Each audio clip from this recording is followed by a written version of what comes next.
நம்ம வந்து இப்போ வந்து தேர்ட் மாடியூல் பார்க்கணும். தேர்ட் மாடியூல் இந்த சப்ளை செயின் மேனேஜ்மெண்ட்ல தேர்ட் மாடியூல் பேர் வந்து டிஸ்ட்ரிபியூஷன் சிஸ்டம்ஸ் அண்ட் நெட்வொர்க்ஸ். இது வந்து ஒரு சின்ன மாடியூல் தான். ஸோ ஈஸியாக நம்ம படிக்கிறது ரொம்ப ஈஸியாக தான் இருக்கும். கொஞ்சம் கான்செப்ட்ஸ் மட்டும் நம்ம போன கிளாஸ்ல டிஸ்கஸ் பண்ண மாதிரி நம்ம போத் ஆன்லைன் அண்ட் ஆஃப்லைனில் மீட் பண்ணப்போ நம்ம என்ன டிஸ்கஸ் பண்ணுமோ அதோட கண்டினியூஷன் தான் இது. ஸோ இந்த மாடியூல் பார்த்தீங்கன்னா ஃபர்ஸ்ட் பார்ட்டில் வந்து டிஸ்ட்ரிபியூஷன்னா என்ன, அப்புறம் அதோட என்னென்ன டிரைவர்ஸ் வந்து டிஸ்ட்ரிபியூஷனை இன்ஃப்ளூயன்ஸ் பண்ணுது, அப்புறம் டிஸ்ட்ரிபியூஷன் நெட்வொர்க்ல என்னென்ன ஆப்ஷன்ஸ் இருக்கு, ஒரு 6-7 ஆப்ஷன்ஸ் இருக்குது. அது என்னென்ன ஆப்ஷன்ஸ் நம்ம பார்க்க போகிறோம். அப்புறம் ஆன்லைன் சேல்ஸ் வந்து என்ன விதமான டிஸ்ட்ரிபியூஷன் வந்து அதாவது ட்ரெடிஷ்னலாகவும் நடந்துட்டு இருந்திருக்கும், ஆன்லைன் வந்ததுக்கு அப்புறமா அதில் என்னென்ன மாறுதல்கள் ஏற்பட்டுச்சு அப்படிங்கிறது வந்து நம்ம வந்து ஃபர்ஸ்ட் பார்ட்டில் பார்க்க போகிறோம். இந்த மாதிரி நம்ம டிஸ்ட்ரிபியூஷன் சிஸ்டம் ஃபர்ஸ்ட் பார்த்ததுக்கு அப்புறமா இந்த நெட்வொர்க் சப்ளை செயின் நெட்வொர்க்ஸ் எப்படி பில்ட் பண்றாங்க அப்படின்னு பார்க்க போறோம். அதுல வந்து என்னென்ன ஃபேக்டர்ஸ் வந்து இந்த நெட்வொர்க் டிசைன் வந்து பாதிக்கும் அதை பத்தி பார்க்க போறோம். அப்புறம் என்னென்ன ஃபேஸஸ் இருக்கு, இந்த டிசிஷன்ஸ் வரும்போது என்னென்ன ஃபேஸஸ் கடந்து நம்ம இதுக்கு வரணும். அப்புறம் ஃபெசிலிட்டி லொகேஷன், கெப்பாசிட்டி லொகேஷன், இதை பத்தி நம்ம பார்க்க போறோம். ரைட். இதுல வந்து நம்ம இந்த மாடியூல் வந்து நான் ரெண்டு பார்ட்டா பிரிச்சிருக்கிறேன். ஃபர்ஸ்ட் பார்ட் வந்து டிஸ்ட்ரிபியூஷனை வச்சியும், செகண்ட் பார்ட் வந்து நெட்வொர்க் டிசைன்ஸை வச்சியும் நான் பிரிச்சிருக்கிறேன். ஓகே. ஸோ இப்போ நம்ம வந்து ஃபர்ஸ்ட் பார்ட்டை பார்க்க போறோம். ஃபர்ஸ்ட் பார்ட் நான் சொன்ன மாதிரி டிஸ்ட்ரிபியூஷன்ஸ். இந்த டிஸ்ட்ரிபியூஷன் எதுக்காக பண்றோம்? ஃபர்ஸ்ட் டிஸ்ட்ரிபியூஷன் என்னன்னு நம்ம பார்ப்போம். நம்ம படிக்கிற சப்ஜெக்ட் பேர் சப்ளை செயின் மேனேஜ்மெண்ட். அப்போ நம்ம டிஸ்ட்ரிபியூஷன்ங்கிறது இங்க எதை குறிக்குது அப்படின்னா, ஒரு பொருளை ஒரு இடத்துல இருந்து இன்னொரு இடத்துக்கு கொண்டு போய் கொடுக்கறதுக்கான ப்ராசஸை வந்து நம்ம டிஸ்ட்ரிபியூஷன் நம்ம சொல்றோம். உதாரணத்துக்கு ஒரு சப்ளையர் அவருடைய பொருட்களை கொண்டு போய் அவர் கஸ்டமர் கிட்ட கொடுக்கணும். கரெக்டா? ஒரு சப்ளையர் ஒரு கஸ்டமர் கிட்ட கொண்டு போய் பொருளை கொடுக்கணும். இப்போ இங்க நீங்க பாக்குறது பாருங்க, நம்ம இது வந்து இவங்கெல்லாம் சப்ளை செயின்ல இருக்கிற பிளேயர்ஸ். உதாரணத்துக்கு ஒரு சப்ளையர் வந்து OEM போய் பொருளை கொடுப்பாரு, அதாவது மேனுஃபேக்சரர் கிட்ட. அந்த மேனுஃபேக்சரர் டிஸ்ட்ரிபியூட்டர் கிட்ட பொருளை கொடுக்கணும், அந்த டிஸ்ட்ரிபியூட்டர் வந்து ரீட்டைலர் கிட்ட கொடுக்கணும், அப்புறம் ரீட்டைலர் வந்து கஸ்டமர்ஸ் கிட்ட கொடுக்கணும். ரைட். ஸோ இந்த மாதிரி தான் ப்ராசஸ் போயிட்டு இருக்கும். நான் ஆல்ரெடி சொன்ன மாதிரி சில நேரங்களில் கஸ்டமர்ஸ் வந்து பொருட்களை நேரடியாக மேனுஃபேக்சரர் கிட்ட இருந்து வாங்கிக்கிறாங்க, இல்லை டைரக்டா டிஸ்ட்ரிபியூட்டர் இருந்து வாங்கிப்பாங்க. ஒரு சில நேரங்களில் டிஸ்ட்ரிபியூட்டரும் ரீட்டைலரும் இல்லாமல் கூட இந்த சப்ளை செயின் நடக்கக்கூடும். கரெக்டா? இப்போ இந்த இடத்துல பார்த்தீங்கன்னா நம்ம ஆல்ரெடி ஒரு சைக்கிள்ஸ் பார்த்துருக்கோம் இல்லையா? நம்ம என்ன பார்த்தோம்? ப்ரொக்யூர்மெண்ட் சைக்கிள் ஒன்று பார்த்துருக்கோம், மேனுஃபேக்சரிங் சைக்கிள் ஒன்று பார்த்தோம், அப்புறம் ரெப்ளனிஷ்மெண்ட் சைக்கிள்ஸ் நம்ம ஒன்று பார்த்தோம், அப்புறமா வந்து நம்ம கஸ்டமர் சைக்கிள் நம்ம பார்த்தோம். So cycle views of supply செயின்னு நம்ம ஃபர்ஸ்ட் மாடியூல்ல நம்ம டிஸ்கஸ் பண்ணியிருக்கோம் ஆல்ரெடி இல்லையா? ஸோ அதோட கண்டினியூஷன் தான் இங்கேயும் நடக்குது. ஸோ இப்போ டிஸ்ட்ரிபியூஷன் என்ன, பொதுவாக ஒரு பொருளை கஸ்டமர் கிட்ட கொண்டு போய் சேர்க்கறது. ரைட்டா? அப்போ யார் விற்கிறவங்கன்னு ஒருத்தவங்க இருப்பாங்க, கஸ்டமர்னு ஒருத்தர் இருப்பாங்க. கஸ்டமர்னா வாங்குறவங்க. சரி, அப்போ விற்கிறவங்க வந்து வாங்குறவங்க கிட்ட கொண்டு போய் பொருளை கொடுக்கணும். சில நேரங்களில் வாங்குறவங்க விற்கிறவங்க கிட்ட இருந்து பொருளை வாங்கிட்டு வருவாங்க. இப்போ நம்ம காய்கறி கடைக்கு போறோம், நம்ம என்ன பண்றோம்? விற்கிறவங்க கிட்ட இருந்து பொருளை நம்ம வாங்கிட்டு வரோம். அதே காய்கறி கடைக்காரங்க வீதிக்கு வந்து விற்கிறாங்க, தெருவில் வந்து விற்கிறாங்க அப்படின்னா நம்ம அவங்க கிட்ட டைரக்டா வாங்கிறோம். அப்ப என்ன பண்றாங்க? பொருளை விற்கிறவங்க வந்து கொண்டு வந்து வாங்குறவங்க கிட்ட டைரக்டா கொண்டு கொடுக்குறாங்க. ஸோ டிஸ்ட்ரிபியூஷன்ஸ் நிறைய விதமா நடக்கலாம். நம்ம அதை பத்தி தான் பார்க்க போறோம். ஸோ இந்த இடத்துல பார்த்தீங்கன்னா சப்ளையர் வந்து மேனுஃபேக்சரர் கிட்ட உற்பத்தி பண்றதுக்கு தேவையான ரா மெட்டீரியல்ஸையும் இல்ல செமி ஃபினிஷ்டு காம்போனன்ட்ஸையும் கொண்டு வந்து கொடுக்க போறாரு. அதை வச்சு பொருட்களை மேனுஃபேக்சர் உற்பத்தி பண்ண போறாரு. ஸோ இப்போ இந்த இடத்துல சப்ளையர் மேனுஃபேக்சர் ரெண்டு பேர் எடுத்துக்கிட்டீங்கன்னா, இங்க மேனுஃபேக்சரர் வந்து என்னவா இருக்கிறாரு? சப்ளையர் கிட்ட. இப்போ மேனுஃபேக்சரர் வந்து இப்போ யாரு? சப்ளையர். இப்போ வந்து ப்ரொக்யூர்மெண்ட் சைக்கிள் நடக்குது அப்படின்னா ப்ரொக்யூர்மெண்ட் சைக்கிள்ல மேனுஃபேக்சரருங்க யாரு? யாராவது சொல்ல முடியுமா? கஸ்டமர். Very good. ஸோ அப்போ இங்க மேனுஃபேக்சரர் கஸ்டமரா இருக்கிறாரு. அப்போ சப்ளையர் என்ன பண்றாரு? மேனுஃபேக்சருக்கு தேவையான ரா மெட்டீரியல்ஸும் காம்போனன்ட்ஸும் சப்ளை பண்றாரு. இப்போ இதே இந்த டுவர்ட்ஸ் இந்த டவுன் ஸ்ட்ரீம்ல வந்தீங்கன்னா கஸ்டமர் இருக்கிறார். மேனுஃபேக்சர் என்ன பண்றாரு? ஒரு பொருளை உற்பத்தி பண்ணி அதை கொண்டு போய் டிஸ்ட்ரிபியூட்டர்கிட்ட கொடுக்குறாரு. டிஸ்ட்ரிபியூட்டர் வந்து ரீட்டைலர் கிட்ட கொடுக்குறாரு. ரீட்டைலர் கிட்ட வந்து கஸ்டமர்ஸ் வாங்கிக்கிறாங்க. அப்போ இங்க பாத்தீங்கன்னா ஃபினிஷ்டு ப்ராடக்ட், அந்த ரா மெட்டீரியல் உள்ள வந்தது, இல்லை செமி ஃபினிஷ்டு காம்பவுண்டா உள்ள வந்தது, ஒரு அசம்பிள் பண்ணப்பட்டு ஒரு முழு ப்ராடக்டா கஸ்டமர் கையில கொண்டு போய் சேர்க்கிறது. ஸோ அப்போ ரா மெட்டீரியல் உள்ள வருது, செமி ஃபினிஷ் காம்பவுண்ட்ஸ் உள்ள வருது. பார்த்தீங்களா? இன்பவுண்ட் வேர்ஹவுஸ் இல்லை இன்பவுண்ட் லாஜிஸ்டிக்ஸ். அதுவுமே டிஸ்ட்ரிபியூஷன் தான். அது இன்பவுண்ட் டிஸ்ட்ரிபியூஷன், இது அவுட் பவுண்ட் டிஸ்ட்ரிபியூஷன். பொருட்கள் உள்ள வர பொருட்கள், வெளியே போற பொருட்கள்.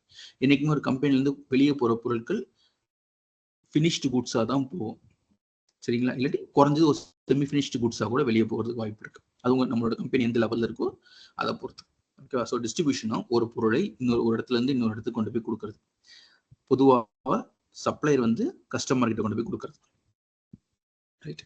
இதுல என்ன பார்க்க போறோம் அப்படின்னா, இந்த டிஸ்ட்ரிபியூஷன் நெட்வொர்க்கை டிசைன் பண்றதுக்கு சில முக்கியமான காரணங்கள் இருக்கு. அதுதான் வந்து நம்ம ஃபேக்டர்ஸ்ன்னு சொல்றோம். சரி, அப்படி என்ன இருக்குது அப்படின்னு பார்த்தா 2 இருக்கு. ஒன்று சர்வீஸ் சொல்றோம், கஸ்டமர் சர்வீஸ்ன்னு சொல்றோம். இன்னொன்று வந்து சப்ளை செயின் காஸ்ட்னு சொல்றோம். கஸ்டமர் சர்வீஸ் ஒரு ஃபேக்டர், சப்ளை செயின் காஸ்ட்ங்கிறது ஒரு பெரிய ஃபேக்டர் இருக்கு. இப்போ இந்த கஸ்டமர் சர்வீஸ் கீழே கிட்டத்தட்ட ஒரு 7 ஃபேக்டர்ஸ் இருக்கு, முக்கியமான ஃபேக்டர்ஸ். எதை பொறுத்து இருக்கு? இப்போ நான் சொல்ற டிஸ்கஷனை நல்லா புரிஞ்சுக்கோங்க. ஏன்னா நம்மளுடைய ஃபுல் மாடியூலுமே இதை பொறுத்து தான் டிஸ்கஸ் பண்ணியிருக்கிறேன். இதை பொறுத்து தான் வந்து அந்த டிஸ்கஷன் நடக்க போகுது.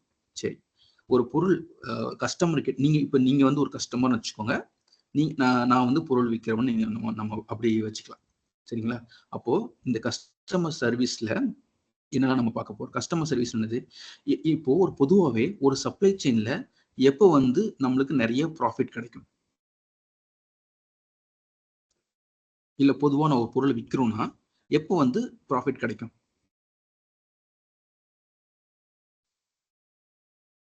டிமாண்ட் அதிகமா இருந்தா. டிமாண்ட் அதிகமா இருந்தா. நான் அந்த டிமாண்டை உருவாக்குறது யாரு? கஸ்டமர்ஸ். அப்போ கஸ்டமர்ஸ் வந்து டிமாண்ட் எப்ப கஸ்டமர்ஸ் நிறைய டிமாண்ட் உருவாக்குவாங்க அப்படின்னா, கஸ்டமர் வந்து அந்த ப்ராடக்ட்ல ஹாப்பியா இருந்தாங்கன்னா, அந்த ப்ராடக்ட் மேல ஹாப்பியா இருக்கணும். இல்ல அந்த கஸ்டமருக்கு அந்த பொருள் சீக்கிரமா கிடைக்கும் போது self satisfied, customers are satisfied, the market will be good. That means the demand for the product will be always be good. சரியா? அப்படின்னா கஸ்டமர் சர்வீஸ்ங்கிறது இங்க ரொம்ப ரொம்ப முக்கியமானது. ஓகே, உதாரணத்துக்கு ஃபர்ஸ்ட் கான்செப்ட் வந்து ரெஸ்பான்ஸ். ஃபர்ஸ்ட் இந்த கஸ்டமர் சர்வீஸை டிட்டர்மைன் பண்றது ஒரு 7 ஃபேக்டர் இருக்கு. அதுல என்ன ஃபர்ஸ்ட் ஃபேக்டர்னா ரெஸ்பான்ஸ் டைம். அதாவது ஒரு சிம்பிளா சொல்லணும்னா, நம்ம ஒரு கடைக்கு போறோம், சரிங்களா? ஒரு கடைக்கு போறோம், அவங்க சீக்கிரமா நீங்க ஒரு பொருளை வந்து சாப்பிட்றதுக்கு ஆர்டர் பண்றீங்க, அவங்க உடனே கொண்டு வந்து அந்த டீயோ காஃபியோ உடனே கொண்டு வந்து உங்களுக்கு உடனே கையில கொடுக்குறாங்க. இல்ல நீங்க கேட்டு ஆர்டர் பண்ண ஃபுட்டை உடனே கொண்டு வந்து கொடுக்குறாங்க அப்படின்னா அது ரெஸ்பான்ஸ் டைம். ஒரு அந்த சப்ளையர் வந்து அந்த கஸ்டமர் பண்ண ஆர்டருக்கு எவ்வளவு ஃபாஸ்டா அந்த ஆர்டரை அவரால் சாட்டிஸ்ஃபை பண்ண முடியுது, அதுக்கு பேர் ரெஸ்பான்ஸ் டைம். புரியுதா? கஸ்டமர் ஆர்டர் பண்ணதுக்கு அப்புறமா எவ்வளவு வேகமா அந்த ஆர்டரை ப்ராசஸ் பண்ணி அந்த ஆர்டர் என்னங்கிறது புரிஞ்சுக்கிட்டு கஸ்டமர் ஆர்டர் பண்ணதை கஸ்டமர் கிட்ட கொண்டு வந்து கொடுக்குறாங்கல்ல, அதுக்கு பேர் ரெஸ்பான்ஸ் டைம். அந்த டைம் டியூரேஷனுக்கு பேர் வந்து ரெஸ்பான்ஸ் டைம். சரியா? அடுத்தது வந்து ப்ராடக்ட் வெரைட்டி. ப்ராடக்ட் வெரைட்டிங்கிறது என்னது? ப்ராடக்டோடைய சாய்ஸஸ். ரைட்டா? இப்போ ப்ராடக்ட் வெரைட்டி ஃபார் எக்ஸாம்பிள் சொல்லணும்னா, ஒரு பீஸா ஷாப்புக்கு போனீங்கன்னா அங்க வந்து ஒரு 7 விதமான பீஸா இருக்குது. ஒரு ஹோட்டலுக்கு போறீங்கன்னா அங்க ஒரு ஃப்ரைட் ரைஸ்னு சொல்றாங்க. ஆனால் ஃப்ரைட் ரைஸ்ல ஏகப்பட்ட வெரைட்டி ஆஃப் ஃப்ரைட் ரைஸ் இருக்குது. அதே மாதிரி நம்ம சாப்பாடு வச்சு சொல்லலாம். இல்லை ஒரு செல்போன் வாங்க போறீங்க, அதுல ஏகப்பட்ட வெரைட்டி. ஒரு OnePlus ஒரு கம்பெனி இருக்கு, இல்லை ஆப்பிள் ஒன்று இருக்குன்னா அதுக்கு கீழே ஏகப்பட்ட வெரைட்டிஸ் ஆஃப் ஆப்ஷன்ஸ் நம்மளுக்கு இருக்கு இல்லையா? நம்ம எங்க போனாலும் ப்ராடக்ட் வெரைட்டிங்கிறது ரொம்ப முக்கியம். இப்போ இருக்கிற மார்க்கெட்ல ப்ராடக்ட் வெரைட்டிங்கிறது ரொம்ப ரொம்ப முக்கியம். ஏன்னா கஸ்டமர்ஸ் வந்து இப்போ யோசிச்சு பாருங்களேன், ஒரே மாதிரி எல்லாரும் இப்போ சில பில்டர்ஸ் பார்த்தீங்கன்னா எல்லா வீடும் ஒரே மாதிரி வச்சிருப்பாங்க. அப்ப அங்க போய் வீடு வாங்கும் போது எப்படி இருக்கும்னா, எல்லா வீடும் ஒரே மாதிரி இருக்கும், நம்ம வீடு எதுன்னு கண்டுபிடிக்க முடியும். ஸோ ஒரு டிஃபரன்ஸ் இருக்காது இல்லையா? இப்போ ஒரு அப்பார்ட்மெண்ட் கூட எல்லா அப்பார்ட்மெண்ட்டும் ஒரே மாதிரி இருக்கும், ஒரு டிஃபரன்ஸே இருக்காது. ஸோ அப்போ வந்து அது வந்து வெரைட்டி கிடையாது, அது சாய்ஸ் கிடையாது நம்மளுக்கு. இல்ல நம்மளே சொந்தமா ஒரு வீடு கட்டணும், நம்மளுக்கு பிடிச்ச மாதிரி நம்ம டிசைனுக்கு ஏற்ற மாதிரி கட்டுறோம். அப்போ மக்களுக்கு வந்து எப்பயுமே வெரைட்டி வேணும் இல்லையா? இல்ல நீங்க என்ன சொல்லுவீங்க? என்னம்மா டெய்லி தோசையே கொடுக்குறீங்களாம்மா, ஏன் டெய்லி தோசையே செய்றீங்க? ஒரு நாள் அதே தோசையை வந்து விதவிதமா தோசையா போட்டு கொடுத்தா என்ன சொல்றோம்? ஒரு ஆனியன் தோசை, ஒரு எக் தோசை, ஒரு பொடி தோசை, நம்ம நிறைய தோசை மாவு அதே தான், ஆனா வெரைட்டி கேட்குறோம். ஸோ அதே மாதிரி கஸ்டமர்ஸ் வந்து ப்ராடக்ட் வெரைட்டிங்கிறது ரொம்ப முக்கியம். அப்போனால தான் நிறைய கஸ்டமர்ஸ் வந்து ஹாப்பியா இருப்பாங்க. அப்போ ப்ராடக்ட் வெரைட்டி கொடுத்தே ஆகணும், சாய்ஸஸ் கொடுத்தே ஆகணும். ரைட். அடுத்தது வந்து ப்ராடக்ட் அவைலபிலிட்டி. ஒரு பொருள் நான் போய் கடையில வாங்க போறேன் அப்படின்னா, நான் வாங்க போற நேரத்துல அந்த பொருள் வந்து அந்த கடையில இருக்கணும். நான் என்ன கேட்டு போறேனோ அந்த கடையில வந்து அந்த பொருள் இருக்கணும். நீங்க ஒரு டைம் போறீங்க, ஒரு பொருள் வாங்கிட்டு வர போறீங்க, அங்க அந்த பொருள் இல்லை அப்படின்னா என்ன பண்ணுவீங்க? நீங்க திரும்பி வந்துருவீங்க, இல்ல வேற ஒரு கடைக்கு போவீங்க. ஒரு 2-3 டைம் நீங்க போய் கேட்கிற பொருள் அந்த கடையில இல்லை அப்படின்னா நீங்க அடுத்த டைம் என்ன பண்ணுவீங்க, எப்படி போனாலும் இந்த கடைக்கு போனா அந்த பொருள் நம்ம கேட்கிற பொருள் இருக்காது. அதுக்கு பெட்டர் நான் என்ன பண்ணா, அதுக்கு அடுத்த கடைக்கு இன்னொரு கடைக்கு போய் நான் வாங்கிக்கிறேன் அப்படின்னு சொல்லி என்ன பண்ணி கடையே மாத்திடுவீங்க. அப்படி நீங்க ப்ராடக்ட் அவைலபிளா இல்ல, அதுக்காக நீங்க கடையை மாத்துறீங்க அப்படின்னு என்ன ஆகும்னா, அந்த கடைக்கு போக வேண்டிய பிசினஸ் வந்து பாதிக்கப்படுது. ஸோ அப்போ எல்லா நேரத்துலயும் எல்லா விதமான ப்ராடக்ட்டும் நம்ம கிட்ட இருக்கணும். இருந்தாதான் நம்மளுக்கு பிசினஸ் நடக்கும். அப்போ ப்ராடக்ட் அவைலபிலிட்டி அப்படிங்கிறது ரொம்ப ரொம்ப முக்கியம். ரைட்டா? நம்ம ஒரு கடைக்கு சாப்பிட போறோம். நீங்க கேட்கிற பொருள், நீங்க ஆர்டர் பண்ற பொருள்லாம் இங்க இல்லைன்னு என்ன பண்ணுவீங்க? அட போடா, இந்த ஹோட்டல் எதுவுமே இருக்காதுடா, நான் பக்கத்து ஹோட்டல் போறேன்னு சொல்லிடுவீங்கல்ல. ஸோ அதுதான் ப்ராடக்ட் அவைலபிலிட்டி. ப்ராடக்ட் அவைலபிலிட்டிங்கிறது எல்லா நேரத்திலையும் பொருட்கள் அவைலபிளா இருக்கிறது, நம்ம அவைலபிளா இருக்கிற மாதிரி நம்ம பார்த்துக்கணும். அடுத்தது கஸ்டமர் எக்ஸ்பீரியன்ஸ். இது ரொம்ப ரொம்ப முக்கியம் இல்ல. நம்ம ஒரு இடத்துக்கு போறோம், அந்த கடையில கூட்டமா இருக்கு அப்படின்னா நம்ம அங்க வந்து நம்மளை வந்து யாருமே வந்து கவனிக்கல, நம்ம போய் உட்காந்துருக்கோம், நம்ம கிட்ட என்ன வேணும் வந்து யாருமே கேட்கவே இல்லை அப்படின்னா நம்ம அந்த கடைக்கு போக மாட்டோம். இதே பாருங்க, இப்போ ஒரு ஸ்டார் ஹோட்டல் போறோம், அங்க வந்து உள்ள வரும்போதே ஒரு வெல்கம் ட்ரிங்க் ஒன்று கொடுக்குறாங்க, நம்மள ஒரு கனிவா உபசரிக்கிறாங்க, நம்ம டேபிளுக்கு வந்து என்ன வேணும் உடனே ஆர்டர் எடுக்கிறாங்க, நம்ம கேட்குற பொருளை சார் கொஞ்சம் இப்படி கொஞ்சம் அழகா ப்ரெசென்ட் பண்ணி கொடுப்பாங்க. ஸோ அது ஒரு கஸ்டமருக்கு வந்து அவங்க உள்ள வரும்போது ஒரு நல்ல எக்ஸ்பீரியன்ஸ் இருக்குது. ஓகே, ஒரு ஆம்பியன்ஸ் நல்லா இருக்குது, ஓகே நான் எனக்கு அமைதியாக அவங்க வந்து சாப்பிட்டுட்டு போறேன், நல்லா ஃபுட்டு நல்ல டேஸ்டா இருக்கு அப்படின்னா ஒரு கஸ்டமர் வந்து நல்ல சாட்டிஸ்ஃபைடு கஸ்டமரா இருப்பாங்க. அதே மாதிரி கஸ்டமரோட எக்ஸ்பீரியன்ஸ் ஓகே நல்ல விதமான ஒரு இது இருக்கும். இப்போ சில பேர் நம்ம ஒன்றும் இல்லை, நம்ம எல்லா இடத்துலையுமே இந்த கஸ்டமர் எக்ஸ்பீரியன்ஸ் ரொம்ப முக்கியம். ஒரு தியேட்டருக்கு போனாலும் இந்த தியேட்டர் நல்லா இருக்கு, இங்கே போகலாம், இந்த தியேட்டர் நல்லா இல்லைனாலும் இனிமேல் நீங்கள் போக வேண்டாம். ஒரு ஒரு ஒரு ஹாஸ்பிட்டலில் கூட போய் பாருங்களேன், ஹாஸ்பிட்டல் நிறைய டைம் வெயிட் பண்ண வேண்டியது இருக்குது. டாக்டர்ஸ் வந்து பார்க்குறாங்க, அந்த அவங்க வந்து உங்ககிட்ட என்னன்னு கேட்டுட்டு கொஞ்சம் எரிஞ்சு விழுறாங்க அப்படின்னா நீங்கள் அந்த அந்த அந்த ஹாஸ்பிட்டலில் அந்த டாக்டரை நீங்கள் அவாய்ட் பண்ணிடுவீங்க. ஸோ டாக்டர்ஸ் வந்து பார்த்துருக்கீங்களா, நல்லா பேசுவாங்க, நல்லா பேசி பொறுமையாக கேட்பாங்க உங்கள் பிரச்சனை என்னன்ட்டு. So that you have a good feeling first. அந்த குட் ஃபீலிங்ஸ் இருந்தாலே ஆட்டோமேட்டிக்காக அவர் கொடுக்குற மருந்துனால உங்கள் உடம்பு சரியாகும் நம்ம நம்புறோம். So that is experience. So கஸ்டமருக்கு வந்து ஒரு கடைக்கு போகிறாங்கன்னா அவங்களை எப்படி நம்ம இது பண்ணுறோம். நீங்கள் பார்த்துருப்பீங்க, நம்ம தங்கம் வாங்க போகும்போது எப்பயுமே பாருங்க, தங்கம் வாங்க போகும்போது உங்களுக்கு வந்து காஃபி கூல்ட்ரிங்க்ஸ்லாம் கொண்டு வந்து கொடுப்பாங்க. ஏன் மற்ற கடையிலாம் தர மாட்டேங்கிறாங்க? அப்போ நகை கடைக்கு ஃபுல்லாவே பாருங்க, ஏசி இல்லாம நகை கடை இருக்கவே இருக்காது. இப்போ என்ன அர்த்தம் அப்படின்னா, வரவங்க அவங்க என்ன நினைக்கிறாங்க, வர்றவங்க எல்லாம் காசு இருக்கிறவங்க அந்த கடைக்கு வருவாங்க அப்படின்னா அவங்களை சாட்டிஸ்ஃபை பண்ற மாதிரி நம்ம கஸ்டமர் எக்ஸ்பீரியன்ஸ் கொடுத்தாதான் அவங்க வந்து பொருளை நம்ம கிட்ட இருந்து வாங்குவாங்க. இல்லாட்டி அவங்க என்ன பண்ணுவாங்க, இந்த கடையில வாங்காம இன்னொரு கடைக்கு போயிட போறாங்க. ஸோ அப்போ அது அதனால கஸ்டமர் எக்ஸ்பீரியன்ஸுங்கிறது ரொம்ப முக்கியம். அடுத்து வந்து டைம் டு மார்க்கெட். எவ்வளவு நேரத்துல அந்த ப்ராடக்ட் வந்து மார்க்கெட்ல நம்ம ஒரு பொருளை உருவாக்குறது பிரச்சனை இல்லை. அந்த பொருளை கரெக்டா இப்போ லான்ச் பண்றோம், இந்த டைம்ல லான்ச் பண்ணணும். அந்த பொருளுக்கான மார்க்கெட் இருக்கும் போது அதை லான்ச் பண்ணாதான் ஓடும். இல்ல அப்போ கொஞ்சம் இருக்காது அப்படின்னா அந்த பொருளை யாரும் வாங்க மாட்டாங்க. உதாரணத்துக்கு இப்போ இவி பேட்டரி வெஹிக்கிள்ஸ், அதாவது இவி வெஹிக்கிள்ஸ் வந்து நிறைய மார்க்கெட்ல நம்மளுக்கு கிடைக்குது. அப்போ இப்போ வந்து இவி பேட்டரி வெஹிக்கிள் செஞ்சு வித்தாதான் விற்க முடியுமே தவிர, இன்னொரு 20 வருஷம் கழிச்சு வந்து நான் அப்ப கம்பெனி ஆரம்பிச்சு அப்ப நான் இவி வெஹிக்கிள் விற்கிறேன்னா விற்காது. ஏன்னா நம்மளுக்கு முன்னாடி நிறைய பேர் ப்ரூவ் பண்ணியிருப்பாங்க மார்க்கெட்ல அவங்க வண்டி நல்ல வண்டின்ட்டு. ஸோ புதுசா 20 வருஷம் கழிச்சு ஒரு இவி வண்டியை லான்ச் பண்றது பிரயோஜனமே கிடையாது. ஸோ அதான் எப்பயுமே டெக்னாலஜி என்ன ஃபாஸ்டா க்ரோ ஆகுதோ அதை சீக்கிரமா அடாப்ட் பண்ணிக்கிட்டு மார்க்கெட்ல நம்மளுடைய நிலைமையை தக்க வச்சுக்கிட்டே இருக்கணும். நம்மளுடைய பொருள் மார்க்கெட்ல எப்பயுமே இருந்துகிட்டே இருக்கணும். அடுத்தது ஆர்டர் விசிபிலிட்டி. ஆர்டர் விசிபிலிட்டிங்கிறது எதை குறிக்குதுன்னா, நான் ஒரு பொருளை வந்து ஆர்டர் பண்ணியிருக்கேன், அதோட ஸ்டேட்டஸ் என்ன அப்படிங்கிறது எனக்கு வந்துகிட்டே இருக்கணும். அதே மாதிரி நான் ஆர்டர் பண்ணியிருக்கிறது ஹைலைட்டா தெரியணும். அப்படி தெரிஞ்சாதான் உடனடியாக அந்த ஆர்டர் மேல என்ன ஆக்ஷன் நடந்துட்டு இருக்கு அப்படிங்கிறது நம்மளுக்கு தெரிஞ்சுக்க முடியும்.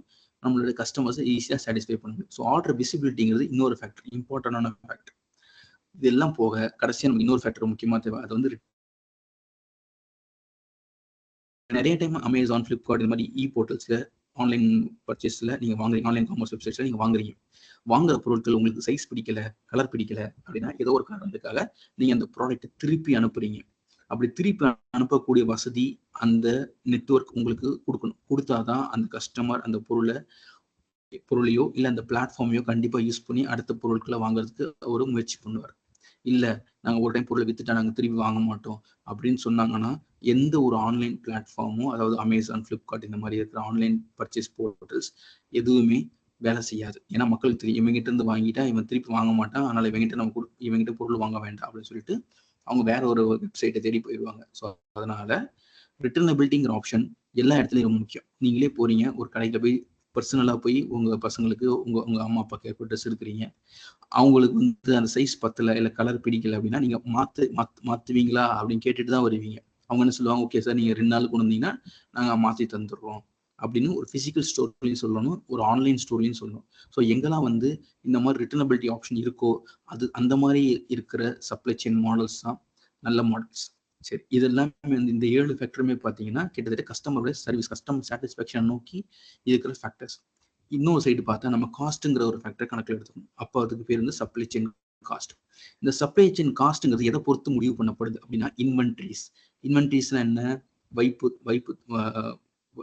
அதாவது ஸ்டாக் இல்லையா? இன்வென்ட்ரிஸ் வந்து பேசிக்கலி ஸ்டாக். நம்ம கையிருப்பு எவ்வளோ இருக்குது, எவ்வளோ ஸ்டாக் நம்ம வச்சிருக்கோம், எவ்வளோ நம்ம வாங்கணும், இதை முடிவு பண்ணுறது தான் நம்ம இன்வென்ட்ரிஸ். அதே மாதிரி இன்வென்ட்ரிஸ்னா என்னது? கையில் இருக்கக்கூடிய ரா மெட்டீரியல்ஸ் இல்லை செமி ஃபினிஷ் குட்ஸ், இதை பொறுத்து வந்து நம்ம மாறும். ஓகே, அடுத்தது டிரான்ஸ்போர்ட்டேஷன். என்ன மோட் ஆஃப் டிரான்ஸ்போர்ட்டேஷன் யூஸ் பண்ணி நான் இந்த பொருட்களை என் கஸ்டமர் கிட்ட கொண்டு போய் டிஸ்ட்ரிபியூட் பண்ண போறேன், அதாவது கொண்டு போய் சேர்க்க போறேன் அப்படிங்கிறது முடிவு பண்றதுக்கு பேர் டிரான்ஸ்போர்ட்டேஷன். அப்படி இன்வென்ட்ரிஸ்னு ஒன்று முக்கியம், டிரான்ஸ்போர்ட்டேஷனுங்கிறது இன்னொரு முக்கியமானது. அதே மாதிரி ஃபெசிலிட்டிஸ் அண்ட் ஹேண்ட்லிங். ஃபெசிலிட்டிஸ்ங்கிறது சப்ளை செயினை பொறுத்த வரைக்கும் இந்த ஃபெசிலிட்டிஸ்ங்கிறது எதை குறிக்கும் அப்படின்னா எதெல்லாம் பிசிக்கல் என்னெல்லாம் பிசிக்கல் எலிமெண்ட்ஸ் இருக்கோ அதெல்லாம் அதை வச்சு நம்ம அந்த பொருட்களை விற்கிறோமோ அதுக்கு பேர் ஃபெசிலிட்டிஸ். உதாரணத்துக்கு ஒரு ஷோரூம், ஒரு கடையில் போய் ஒரு ஜாமான் வாங்குறோம், அந்த கடைங்கிறது ஒரு ஃபெசிலிட்டி, ரைட்டா? ஒரு வாட்ச் ஷோரூம் போகிறோம், ஒரு ஃபோன் மொபைல் ஷோரூம் போகிறோம், இது எல்லாமே ஃபெசிலிட்டிஸ். அது போக அங்கே ஒரு வேர் ஹவுஸ் இருக்கும், அந்த பொருட்களை சேமித்து விற்கிறதுக்கு ஒரு வேர் ஹவுஸ் இருக்கு, அதுவும் ஒரு ஃபெசிலிட்டி. ஒரு டிஸ்ட்ரிபியூஷன் சென்டர் இருக்கும், அதுவுமே ஒரு ஃபெசிலிட்டி. இந்த மாதிரி ஒரு டிஸ்ட்ரிபியூஷன் சென்டர் இல்லாட்டி ஒரு வேர் ஹவுஸ் இல்லாட்டி இந்த ஷோரூம், இது எல்லாமே கம்ஸ் அண்டர் ஃபெசிலிட்டிஸ். எங்கெல்லாம் அந்த பொருட்களை வச்சு விற்கிறோமோ இல்லை எங்கெல்லாம் அந்த பொருட்களை உற்பத்தி பண்ணுறோமோ அது எல்லாத்துக்குமே பேர் ஃபெசிலிட்டிஸ். அடுத்தது ஹேண்ட்லிங். ஒரு பொருட்களை எப்படி சேஃபாக ஹேண்டில் பண்ணணும், பேக்கேஜிங் எப்படி பண்ணுறோம், எப்படி ஹேண்டலிங் பண்ணுறோம். ஏன்னா ஹேண்ட்லிங்கிறது சின்ன விஷயம் கிடையாது, அதுவுமே ஒரு முக்கியமான பங்கு வகிக்கும் சப்ளை செயினை பொறுத்த வரைக்கும். ஒரு பொருளை எப்படி அழகாக பேக் பண்ணி ஒரு இடத்துல எப்படி ஒரு இடத்துக்கு மூவ் பண்ணுறோம், அதுக்காக ஹேண்ட்லிங் முக்கியம். சில நேரம் நம்ம வந்து ட்ரோன்ஸ் யூஸ் பண்ணுறோம், சில நேரம் நம்மளுக்கு வந்து ஆட்டோமேட்டட் கைடட் வெஹிக்கிள்ஸ் யூஸ் பண்ணுவோம், சில நேரம் நம்மளுக்கு automatic storage and retrieval systems ஒன்று படிச்சிருப்பீங்க, அதை நம்ம யூஸ் பண்ணுறோம். ஸோ டிஃப்ரெண்ட் கன்வேயர்ஸ் யூஸ் பண்ணலாம், ஹூக் கன்வேயர் யூஸ் பண்ணலாம். டிஃப்ரெண்ட் டைப்ஸ் ஆஃப் கன்வேயர்ஸ் இருக்குது, உங்கள் கம்பெனியில் ஏகப்பட்ட கன்வேயர் இருக்கும். ஸோ ஒரு பொருட்களையும் ஒரு இடத்துல இன்னொரு இடத்துக்கு எப்படி ஹேண்டில் பண்ணி மூவ் பண்ணுறோம் அதுவுமே ரொம்ப முக்கியம். ஸோ ஃபெசிலிட்டிஸ், அந்த ஃபெசிலிட்டிஸ்குள்ளே இருக்கிற ஹேண்ட்லிங் எக்யூப்மெண்ட்ஸ், இதுவுமே முக்கியம். இது எல்லாமே போக ஆல்ரெடி நம்ம போன கிளாஸில் டிஸ்கஸ் பண்ண மாதிரி இன்ஃபர்மேஷன், அதோடைய ரோல் ரொம்ப ரொம்ப முக்கியம். இது எல்லாமே நடக்கலாம். இது எல்லாமே நடக்கிறதுக்கு என்ன தேவை? முக்கியமாக சப்ளை செயினை பொறுத்த வரைக்கும் 2 விதமான ஃப்ளோஸ் நம்ம பார்த்துருக்கோம். ஒன்று வந்து ஃபண்டு ஃப்ளோ, அதாவது மணி ஃப்ளோ. இன்னொன்று வந்து இன்ஃபர்மேஷன் ஃப்ளோ. இன்னொரு முக்கியமான மொத்தம் 3 ஃப்ளோ, சாரி நான் 2ன்னு சொல்லிட்டேன், மொத்தம் 3 ஃப்ளோ. ஒன்று வந்து இன்ஃபர்மேஷன் ஃப்ளோ, இன்னொன்று வந்து ஃபண்ட் அதாவது மணி ஃப்ளோ, இன்னொன்று வந்து ப்ராடக்ட் ஃப்ளோ அதாவது பொருட்கள். இந்த ப்ராடக்ட் ஃப்ளோவும் மணி ஃப்ளோவும் நடக்கணும்னா முக்கியமாக நடக்க வேண்டியது இன்ஃபர்மேஷன். கஸ்டமர் வந்து அவருக்கு என்ன பொருட்கள் வேணுங்கிறத சொன்னாதான் ரீட்டைலருக்கோ டிஸ்ட்ரிபியூட்டருக்கோ தெரியும். என்ன உற்பத்தி பண்ணணுங்கிறத ரீட்டைலரும் டிஸ்ட்ரிபியூட்டரும் சொன்னாதான் மேனுஃபேக்சருக்கு தெரியும். மேனுஃபேக்சருக்கு என்ன தேவைன்னு சப்ளையருக்கு தெரிஞ்சாதான் சப்ளையர் வந்து அந்த பொருளை மேனுஃபேக்சருக்கு கொடுக்க முடியும், சப்ளை பண்ண முடியும். ஸோ அப்போ எல்லாருமே கம்யூனிகேட் பண்ணணும்னா இன்ஃபர்மேஷன் ரொம்ப ரொம்ப முக்கியம். அப்போ அந்த இன்ஃபர்மேஷனோட சிஸ்டம் ஸ்ட்ராங்காக இருக்கிற மாதிரி நம்ம டிசைன் பண்ணணும். அந்த நெட்வொர்க் டிசைன் பண்ணும்போது எப்படி ஒருத்தருக்கு கம்யூனிகேட் பண்ணிக்க போறாங்க அப்படிங்கிறத முடிவு பண்ணுறோம். உதாரணத்துக்கு இப்போ நம்ம 2 பேரும், ஐ மீன் லைக் நீங்க ஸ்டூடெண்ட்ஸும் நான் இந்த சப்ஜெக்ட் கோர்ஸ் ஃபேக்கல்ட்டி நானும் பேசிக்கிறதுக்கு நம்ம எல்லா டைமும் கால் பண்ணி பேச முடியாது. அதுக்காக நம்ம என்ன பண்ணிருக்கோம், சிம்பிளிஃபையா எல்லாருக்குமே இன்ஃபர்மேஷன் போகணுங்கிறதுக்காக நம்ம என்ன பண்றோம், நம்ம வந்து நம்மளுக்குன்னு ஒரு வாட்ஸ்அப் குரூப் வச்சிருக்கோம். ஸோ அதுவுமே ஒரு இன்ஃபர்மேஷன் ஷேரிங் பிளாட்ஃபார்ம். இல்லை காலேஜ்லேருந்து உங்களுக்கு ஏதாவது இன்ஃபர்மேஷன் ஷேர் பண்ணணும்னா உங்களுக்கு V18லேருந்து ஒரு இமெயில் ஐடி கொடுத்துருக்காங்க, அந்த இமெயில் ஐடிக்கு உங்களுக்கான கம்யூனிகேஷன்ஸ் வந்துகிட்டு இருக்கு. ஸோ இந்த மாதிரி இன்ஃபர்மேஷன் ஃப்ளோ இருந்தால் தான் என்ன நடக்குது, எப்படி நடக்கணுங்கிறத நம்ம முடிவு பண்ண முடியும். ஸோ அதுக்காக இன்ஃபர்மேஷன் ஃப்ளோங்கிறது ரொம்ப முக்கியம்.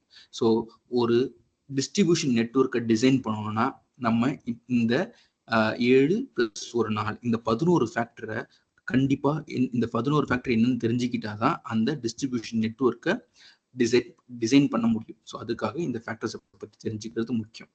ஸோ நம்ம டிஸ்ட்ரிபியூஷன் ஃபேக்டர்ஸில் 2 முக்கியமான ஃபேக்டர்ஸ் இருக்கு, கஸ்டமர் சர்வீஸ், இன்னொன்று வந்து சப்ளை செயின் காஸ்ட். இந்த கஸ்டமர் சர்வீஸை எந்தெந்த ஃபேக்டர்ஸ் டிசைட் பண்ணுது அப்படின்னா மறுபடியும் சப் ஃபேக்டர்ஸ்னு சொன்னா response time, product variety, product availability, customer experience, time to market, order visibility, returnability. அதே மாதிரி சப்ளை செயின் காஸ்ட்டை முடிவு பண்றது 4 ஃபேக்டர்ஸ். ஒன்று inventories, transportation, facilities and handling, அப்புறமா இன்ஃபர்மேஷன். ஓகேவா? ஸோ இந்த இதுல இது வரைக்கும் நம்ம டிஸ்கஸ் பண்ணதுல உங்களுக்கு ஏதாவது புரியாம இருக்கா? ஏதாவது டவுட் இருந்தா கேளுங்க.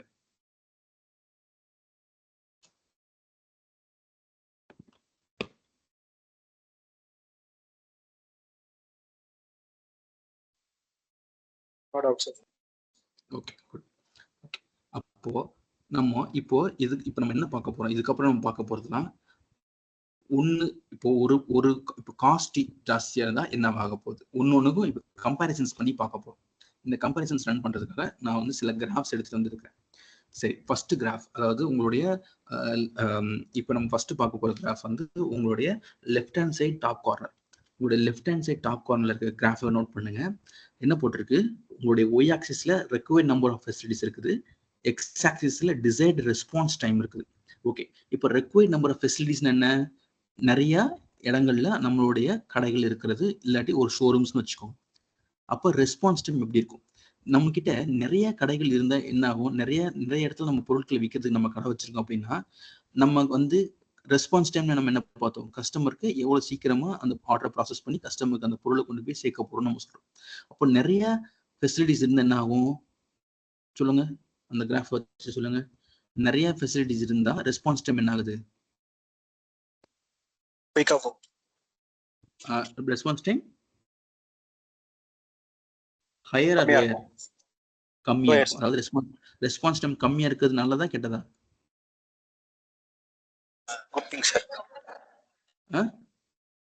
Good thing, right? Okay. So அப்போ number of required number of facilities வந்து அதிகமாக இருக்கும் போது ரெஸ்பான்ஸ் டைம் வந்து ஆட்டோமேட்டிக்காக கம்மியாக இருக்கும் இல்லையா? ஏன்னா சீக்கிரமாக நம்ம கஸ்டமர்ஸ் கிட்ட போய் சேர்ந்துடும். அதே மாதிரி உங்களுடைய ரைட் ஹேண்ட் சைட் டாப் கார்னரை பாருங்க. இன்வென்ட்ரி காஸ்ட்டும் நம்பர் ஆஃப் ஃபெசிலிட்டிஸ்க்கும் கிராஃப் வரைஞ்சிருக்கும். இன்வென்ட்ரி காஸ்ட் வந்து உங்களோட நம்பர் ஆஃப் ஃபெசிலிட்டிஸ் ஜாஸ்தியாக, அதாவது உங்ககிட்ட நிறைய கடைகள் இருக்க உங்களோட இன்வென்ட்ரி காஸ்ட் ஜாஸ்தியா வருது. ஏன்னு சொல்ல முடியுமா?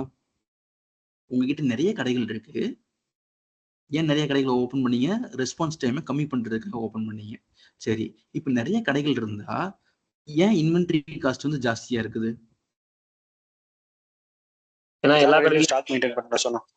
Very good. எல்லா கடையிலும் நம்ம ஸ்டாக் மெயின்டைன் பண்ண வேண்டியிருக்கு, அதனால இன்வென்ட்ரி காஸ்ட் ஜாஸ்தியா இருக்கு. சரி, இப்போ நான் இன்வென்ட்ரி காஸ்ட்டை வச்சுட்டேன். ஓகே, அடுத்து இப்போ உங்களுடைய left hand side bottom corner பார்த்தீங்கன்னா டிரான்ஸ்போர்டேஷன் காஸ்ட்டையும் நம்பர் ஆஃப் ஃபெசிலிட்டிஸும் நம்ம கம்பேர் பண்ணியிருக்கோம். இங்க பாருங்க, நம்பர் ஆஃப் ஃபெசிலிட்டிஸ் ஜாஸ்தியாக டிரான்ஸ்போர்டேஷன் காஸ்ட் வந்து கம்மியாகுது. ஏன்? நம்பர் ஆஃப் ஃபெசிலிட்டிஸ் ஜாஸ்தியாக டிரான்ஸ்போர்டேஷன் காஸ்ட் கம்மியாகுது. ஏன்?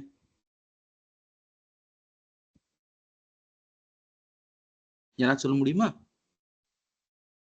நம்பர் ஆஃப் ஃபெசிலிட்டிஸ் ஜாஸ்தியா எதுக்குன்னா நம்ம ஆக்சுவலா பாருங்க, நம்பர் ஆஃப் ஃபெசிலிட்டிஸ் கம்மியா இருக்கும் போது என்ன அர்த்தம்னா உங்களுடைய ஃபெசிலிட்டிஸ் தூரமா இருக்க போகுது.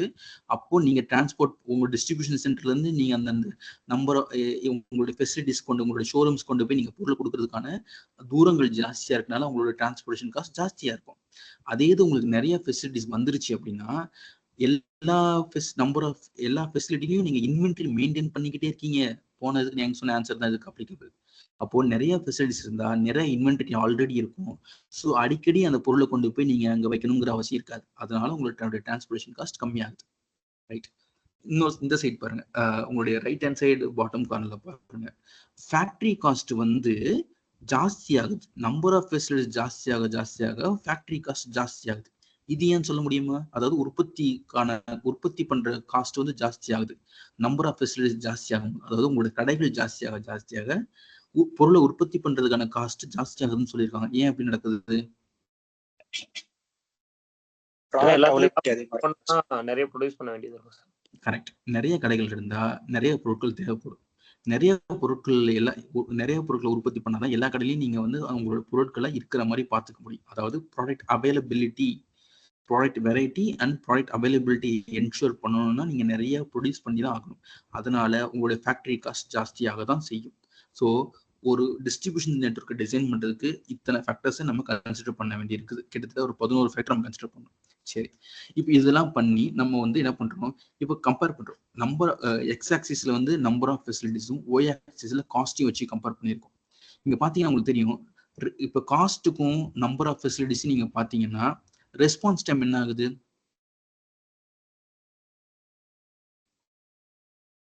காஸ்டையும் நம்பர் ஆஃப் ஃபெசிலிட்டிஸையும் மட்டும் கம்பேர் பண்ணுங்க. அந்த blue colour dotted lines denotes response time. இந்த கிராஃபை வச்சு நீங்க எனக்கு சொல்லிக் கொடுங்க. காஸ்ட் வந்து என்ன ஆகுது, response time number of facilities ஜாஸ்தி ஆகும் போது காஸ்ட் ஏன் கம்மி ஆகுது?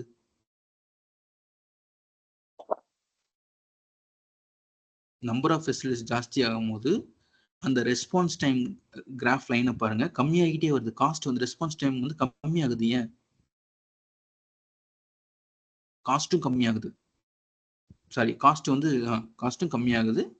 நம்பர் ஆஃப் ஃபெசிலிட்டிஸ் வந்து ஜாஸ்தியாக காஸ்ட் கம்மியாகுது, ரெஸ்பான்ஸ் டைம் கம்மியாகுது. நம்பர் ஆஃப் ஃபெசிலிட்டிஸ் ஜாஸ்தியா இருக்கும் போது கஸ்டமருக்கு பக்கத்தில் நீங்க போயிடுறீங்க. அதனால உங்களுடைய அந்த கஸ்டமர் பிளேஸ் பண்ற ஆர்டருக்கு மேல நீங்க சீக்கிரமா ஆக்ஷன் எடுத்து கஸ்டமருடைய ஆர்டரை நீங்க சாட்டிஸ்ஃபை பண்ணிடுவீங்க. அதனால ரெஸ்பான்ஸ் டைம் ஜாஸ்தி ஆகுது. ஆனா காஸ்ட்டை பாருங்க, காஸ்ட் வந்து குறையுது. எதுக்கு அப்படின்னா, ஏன் அப்படின்னா நீங்க கஸ்டமருக்கு பக்கத்துல போகும்போது உங்களுடைய நீங்க இப்போ என்ன சொல்ல வரேன்னா, ஒரு பொருள் வந்து ஒரு இடத்துல ரொம்ப தூரத்துல இருக்கணும், அந்த டிரான்ஸ்போர்ட்காக செலவு பண்ற காசு. Exactly, very good. ஸோ அந்த டிரான்ஸ்போர்டேஷனுக்கு நீங்க பே பண்ற காசு கம்மியாயிருது. சப்ளையரா நீங்க சப்ளை பண்ணும்போது அந்த டிரான்ஸ்போர்டேஷன் காஸ்ட் வந்து கம்மியாயிரும் நம்பர் ஆஃப் ஃபெசிலிட்டிஸ் ஜாஸ்தி ஆகும்போது. ஆனா அதே நேரத்தில் ரெஸ்பான்ஸ் டைம் என்ன ஆகுது, ரெஸ்பான்ஸ் டைம் வந்து குறையுது இல்லையா? ரெஸ்பான்ஸ் டைம் குறையும். என்ன காஸ்ட் ஜாஸ்தியா இருக்கும் போது நீங்க உதாரணத்துக்கு கேள்விப்பட்டிருப்பீங்க, over night delivery, mid night delivery. இப்போ நீங்க இப்போ பாத்தீங்கன்னா 10 டைம்ஸ், இப்போ ஒன்றும் இல்லை, இப்போ நீங்க ஒரு பொருட்களை ஜெப்டோ, பிளிங்கிட், ஸ்விக்கி, ஜொமேட்டோ இந்த மாதிரி நிறைய பிளாட்ஃபார்ம்ஸ் நீங்க ஆர்டர் பண்ணும் போது 10 மினிட்ஸ் டெலிவரின்னு உங்கள்கிட்ட சொல்லப்படுது. நீங்க ஆர்டர் பண்ணிடுறீங்க, உடனே வந்துடுது. ஆனா அதுக்கு பின்னாடி அதை வேகமா கொண்டு வந்து உங்ககிட்ட சேர்க்கறதுக்கு நீங்க நிறைய இன்டைரக்டா நீங்க ஃபீஸ் பே பண்ணிருக்கீங்க. அது நோட் பண்ணிருக்கீங்க என்னைக்காச்சும்? நீங்க பக்கத்துல இருக்க டெலிவரி சார்ஜஸ் ஏன் ஜாஸ்தி ஆகுதுன்னா, நீங்க கம்மியான ரெஸ்பான்ஸ் டைம்ல எனக்கு பொருள் வேணும் நீங்க கேட்டீங்க, அதனால டெலிவரி சார்ஜஸ் ஜாஸ்தி ஆகுது. அதுக்குன்னு தனியா ஒரு காலம் போட்டு டெலிவரி சார்ஜஸ் போட்டிருக்கான். அதே இது நீங்க நைட்டு 10 மணிக்கு மேல ஆர்டர் பண்ணீங்கன்னா மிட் நைட் டெலிவரி சார்ஜஸ் உங்களுக்கு அதுக்கும் இன்னும் எக்ஸ்ட்ராவா உங்களுக்கு காசு வரும். நீங்க ஒரு பொருட்களை ஈவினிங் 6ல இருந்து 8க்குள்ள ஆர்டர் பண்ணி பாருங்க, அதே பொருட்களை நீங்க 9க்கு மேல ஆர்டர் பண்ணி பாருங்க, கண்டிப்பா உங்களுக்கு டெலிவரி சார்ஜஸ்ல கொஞ்சம் சேஞ்சஸ் இருக்கும். ரொம்ப இருக்காது, அட்லீஸ்ட் ஒரு 2 ரூபீஸ் 3 ரூபீஸ் நீங்க ஆர்டர் பண்ற பொருளுடைய டோட்டல் பிரைஸ் நான் சொல்றேன். ஏன்னா delivery charges varies with time. ஒன்றும் இல்லை, நீங்களே வந்து ஒரு ஓசூர் ரயில்வே ஸ்டேஷன் வந்து இறங்குறீங்க, நான் வந்து ஓசூர் பஸ் ஸ்டாண்டுக்கு போகணும்னு சொல்றீங்கன்னு வைங்களேன், ஆட்டோவில் போகணும்னா நீங்க பகல்ல போனீங்கன்னா உங்ககிட்ட 100 ரூபாய் கேட்கறான் அப்படின்னா, நீங்க நைட்டு போய் பாருங்க உங்களுக்கு 150 ரூபாய் 200 ரூபாய் கேட்பான். அது வந்து என்ன சொல்றாங்க, ஒரு ஸ்பெஷல் சார்ஜஸ் மாதிரி அவங்க வாங்குறாங்க. ஸோ அதனால எப்பயுமே ரெஸ்பான்ஸ் டைம் கம்மியா இருக்கணும் அப்படின்னா காஸ்ட் வந்து ஜாஸ்தியா இருக்கதான் செய்யும். சரியா? இப்போ அப்போ ஓவராலா இப்போ நம்ம என்ன பண்ணோம், இது எல்லாமே இல்லாமல் ஒரு ஆப்டிமலான காஸ்ட் ரெடி பண்ணாதான் நம்மளுக்கு வந்து டோட்டல் லாஜிஸ்டிக்ஸ் காஸ்ட் வந்து கம்மியா வைக்க முடியும். அப்போ டோட்டல் லாஜிஸ்டிக்ஸ் காஸ்ட்ங்கிறது என்ன அப்படின்னா, it's a summation of inventory. ரைட்டா? இன்வென்ட்ரி நம்ம பொருட்களுடைய வைப்பு, அதாவது ஸ்டாக், அதுக்கு செலவு பண்ற காஸ்ட், அதாவது இன்வென்ட்ரி காஸ்ட் நம்ம சொல்லுவோம் இல்லையா? இன்வென்ட்ரி காஸ்ட்ங்கிறது ஒரு பொருளை சேமிச்சு வைக்கிறதுக்காக அதுக்கு நம்ம கொடுக்கக்கூடிய காசு. ஒரு பேக்கை கொண்டு போய் ஒரு க்ளோக் ரூம், ரயில்வே ஸ்டேஷன்ல இருக்க பொருட்களை பாதுகாப்பு, அதாவது க்ளோக் ரூம்ல கொண்டு போய் நீங்க வைக்கிறீங்க அப்படின்னா அதுக்கு நீங்க கொஞ்சம் காசு கட்டி ஒரு ஃபீஸ் மாதிரி கட்டுறீங்களா? உங்க 2 வீலர் கொண்டு போய் நீங்க பார்க்கிங் லாட்ல விட்டுட்டு நீங்க பஸ் பிடிச்சி, கார் பிடிச்சி, இல்லை ட்ரெயின் பிடிச்சி நீங்க ஊருக்கு போறீங்கன்னா, நீங்க போயிட்டு வர வரைக்கும் அந்த காரோ பைக்கோ ஒரு இடத்துல வச்சுட்டு போறீங்களா, பார்க்கிங்ல வச்சுட்டு போறீங்களா, அதுக்கு நீங்க ஒரு ஃபீஸ் வாங்குறீங்களா, கொடுக்குறீங்களா? அது எல்லாமே that is something like inventory cost. அப்போ ஒரு பொருளை சேமிச்சு வைக்கிறதுக்காக நம்ம செலவு பண்ணக்கூடிய காசு பேர் இன்வென்ட்ரி காஸ்ட். அதே மாதிரி ஒரு பொருள் ஒரு இடத்துல இருந்து இன்னொரு இடத்துக்கு கொண்டு போய் சேர்க்கறதுக்கு நம்ம டிரான்ஸ்போர்ட் யூஸ் பண்றோம், அப்போ அது டிரான்ஸ்போர்டேஷன் காஸ்ட். இது எல்லாத்தையும் பொருட்களை ஏற்றி இறக்குறதுக்கு ஹேண்ட்லிங் காஸ்ட் நம்ம ஒன்று பே பண்றோம். நீங்க ஃபெசிலிட்டிஸ் ஒரு இடத்துல வச்சு அந்த பொருளை விற்கிறதுக்கு இல்லை அந்த பொருளை ஏற்றி இறக்கிறதுக்கு நீங்கள் செலவுக்கு பே பண்ணுறதுக்கு பேர் வந்து ஃபெசிலிட்டிஸ் அண்ட் ஹேண்ட்லிங் காஸ்ட். அப்போது உங்களோட டோட்டல் லாஜிஸ்டிக் காஸ்ட்டுங்கிறது என்னது? Inventory cost plus transportation cost plus facilities and handling cost. இந்த 3 காஸ்ட் சேர்ந்தால் தான் உங்களுடைய டோட்டல் லாஜிஸ்டிக் காஸ்ட் இருக்கு. அப்போ உங்களுக்கு டோட்டல் நீங்கள் சப்ளை செயின் ப்ராஃபிட்டை ஜாஸ்தி பண்ணணும்னா இந்த டோட்டல் லாஜிஸ்டிக்ஸ் காஸ்ட் என்னவா இருக்கணும்? ஜாஸ்தியாக இருக்கணுமா கம்மியாக இருக்கணுமா? கம்மியா இருந்துச்சு. ஓகே, டோட்டல் லாஜிஸ்டிக்ஸ் காஸ்ட் கம்மியாக இருந்தால் தான் உங்களுக்கு ப்ராஃபிட். அதனால தான் நீங்கள் இன்வென்ட்ரிக்கு ஸ்பெண்ட் பண்ணுற காசு, உங்கள் டிரான்ஸ்போர்ட்டேஷன் நீங்கள் செலவு பண்ணுற காசு, ஃபெசிலிட்டிஸ் ஹேண்ட்லிங் நீங்கள் செலவு பண்ணுற காசு எவ்வளோ கம்மி பண்ண முடியுமோ அவ்வளோ கம்மி பண்ணணும். அப்படி பண்ணிங்கன்னா தான் உங்களோட டோட்டல் லாஜிஸ்டிக்ஸ் காஸ்ட்டு கம்மியாக வைக்க முடியும். நீங்கள் டோட்டல் லாஜிஸ்டிக்ஸ் காஸ்ட்டு கம்மியாக வச்சிங்கன்னா தான் உங்களால் சப்ளை செயின் கோல்னு சொல்லப்படுற சப்ளை செயின் சர்ப்ளஸ், அதாவது சப்ளை செயின் ப்ராஃபிட்டை ஜாஸ்தி பண்ண முடியும். Right, very good. அப்போ டிஸ்ட்ரிபியூஷன் பண்றது முடிவு பண்ணிட்டேன். இப்போ அப்போ ஒரு 6 விதமான டிஸ்ட்ரிபியூஷன் நெட்வொர்க் இருக்கு. இதை நம்ம பார்த்துடலாம். டைப்ஸ் ஆஃப் டிஸ்ட்ரிபியூஷன் நெட்வொர்க்கை நோட் பண்ணி வச்சுக்கோங்க, நல்லா படிங்க. நீங்களும் சொந்தமா உங்களுக்கான எக்ஸாம்பிள்ஸ் என்னங்கிறத நீங்க கொஞ்சம் யோசிச்சு வைங்க, சரிங்களா? அப்போ இந்த டிஸ்ட்ரிபியூஷன் நெட்வொர்க் டிசைன் பண்ணணும்னு முடிவு பண்ணிட்டேன். அப்போ எனக்கு 2 விதமான கொஸ்டின்ஸ் வருது. பொருட்களை கொண்டு போய் நான் கஸ்டமர்கிட்ட கொண்டு போய் கொடுக்க போறேன்னா, இல்லை கஸ்டமர் வந்து வாங்கிட்டு போக போறாரா பொருட்களை என்கிட்ட இருந்து? அதை ஃபர்ஸ்ட் நான் முடிவு பண்ண போறேன். நான் வந்து பொருட்களை கொண்டு போய் கஸ்டமர்கிட்ட கொடுக்கணும், இல்லாட்டி கஸ்டமர் வந்து என்கிட்ட வாங்கிக்கணும். இந்த 2 இதுல நான் ஏதாவது ஒரு ஆப்ஷன் நம்ம எடுக்க போறோம்.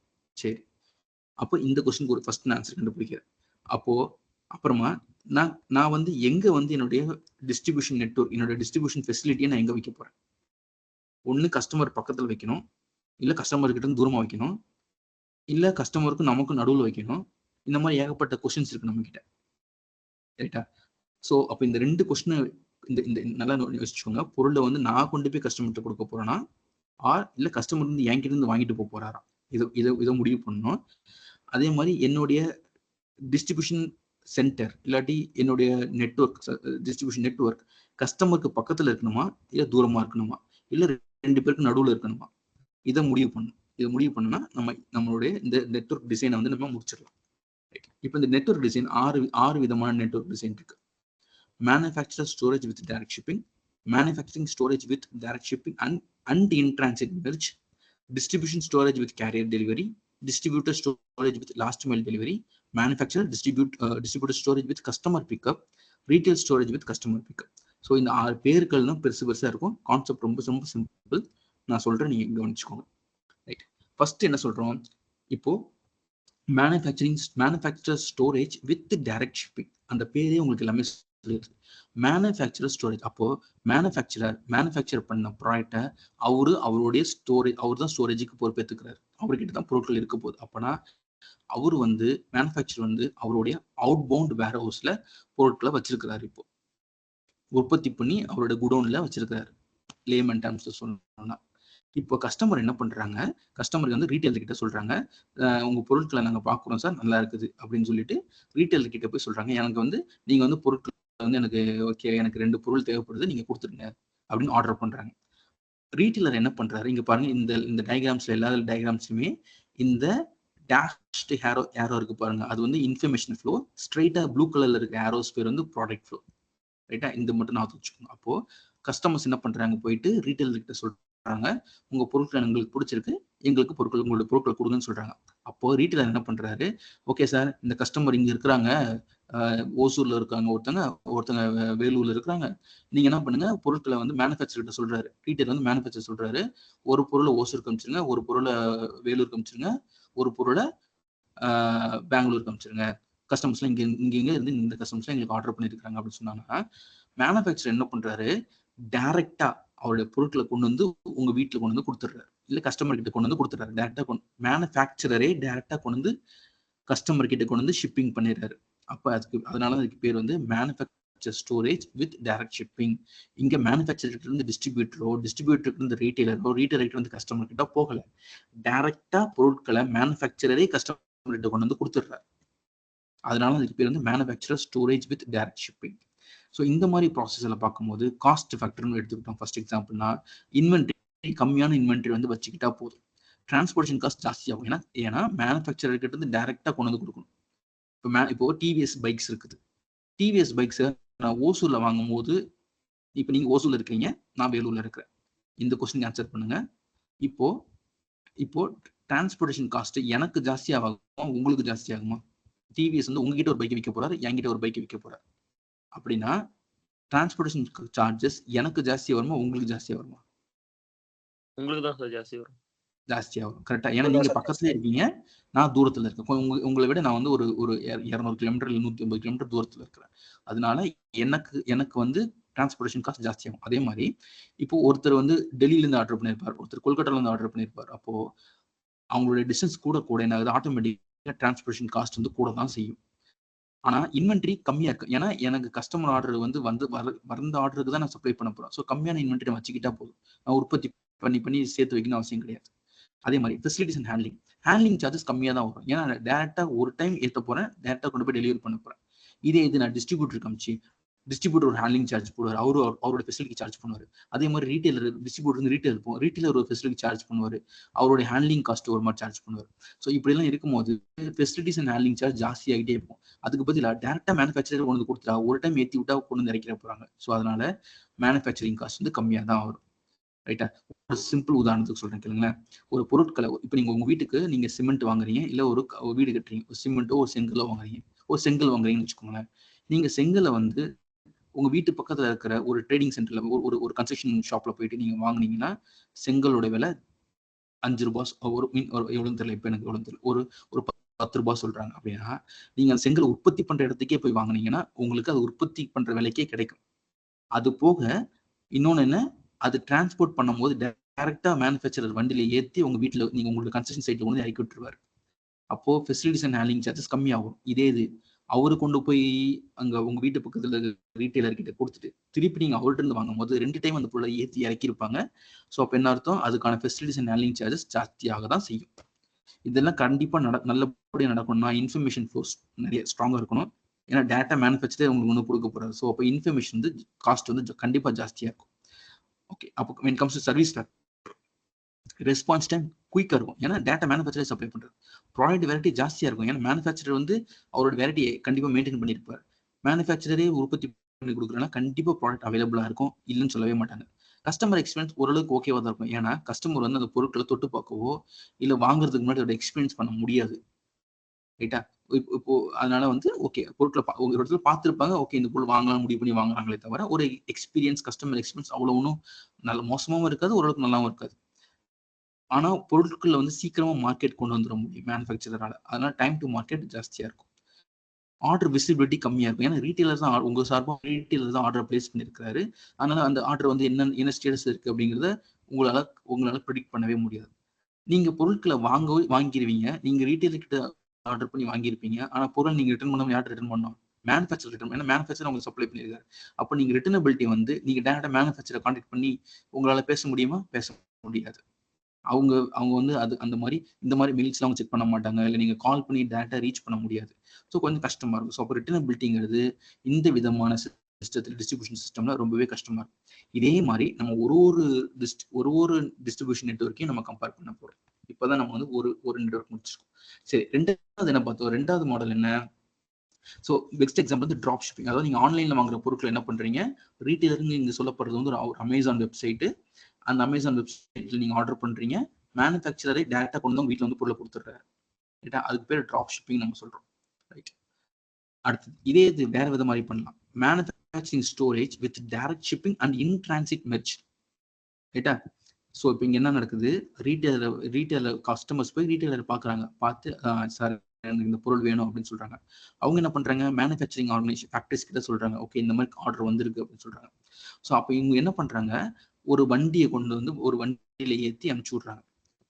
சரி, ஃபார் எக்ஸாம்பிள் இங்க வந்து இப்போ நீங்க பாக்குற இது டவுட் இருக்கா உங்களுக்கு இப்போ இது வரைக்கும் பார்த்ததுல?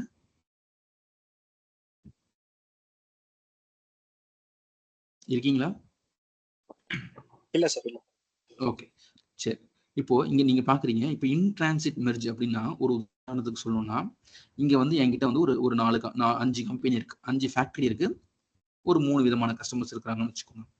ஓகே, இப்போ இன் டிரான்சிட் மெர்ஜ் இதுல என்ன நடக்கும் அப்படின்னா, உதாரணத்துக்கு இங்க இருக்கிற 5 கம்பெனியை வந்து நான் வந்து ஒரு ஏபிசிடின்னு ஒரு 5 கம்பெனியா நான் வச்சுக்கிறேன் அப்படின்னா, ஏ வந்து நான் வந்து ஒரு கம்ப்யூட்டர் வாங்கணும், ஒரு டெஸ்க்டாப் வாங்கணும் முடிவு பண்றேன் அப்படின்னா, ஏ வந்து எனக்கு மானிட்டர் தர போறாரு, பி வந்து எனக்கு வந்து சிபியூ தர போறாரு, சி வந்து மவுஸ் தராரு, டி வந்து எனக்கு கீபோர்ட் தராரு.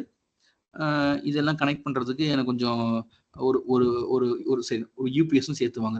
அப்போ எனக்கு யூபிஎஸ் வந்து கம்பெனி டி தராங்க.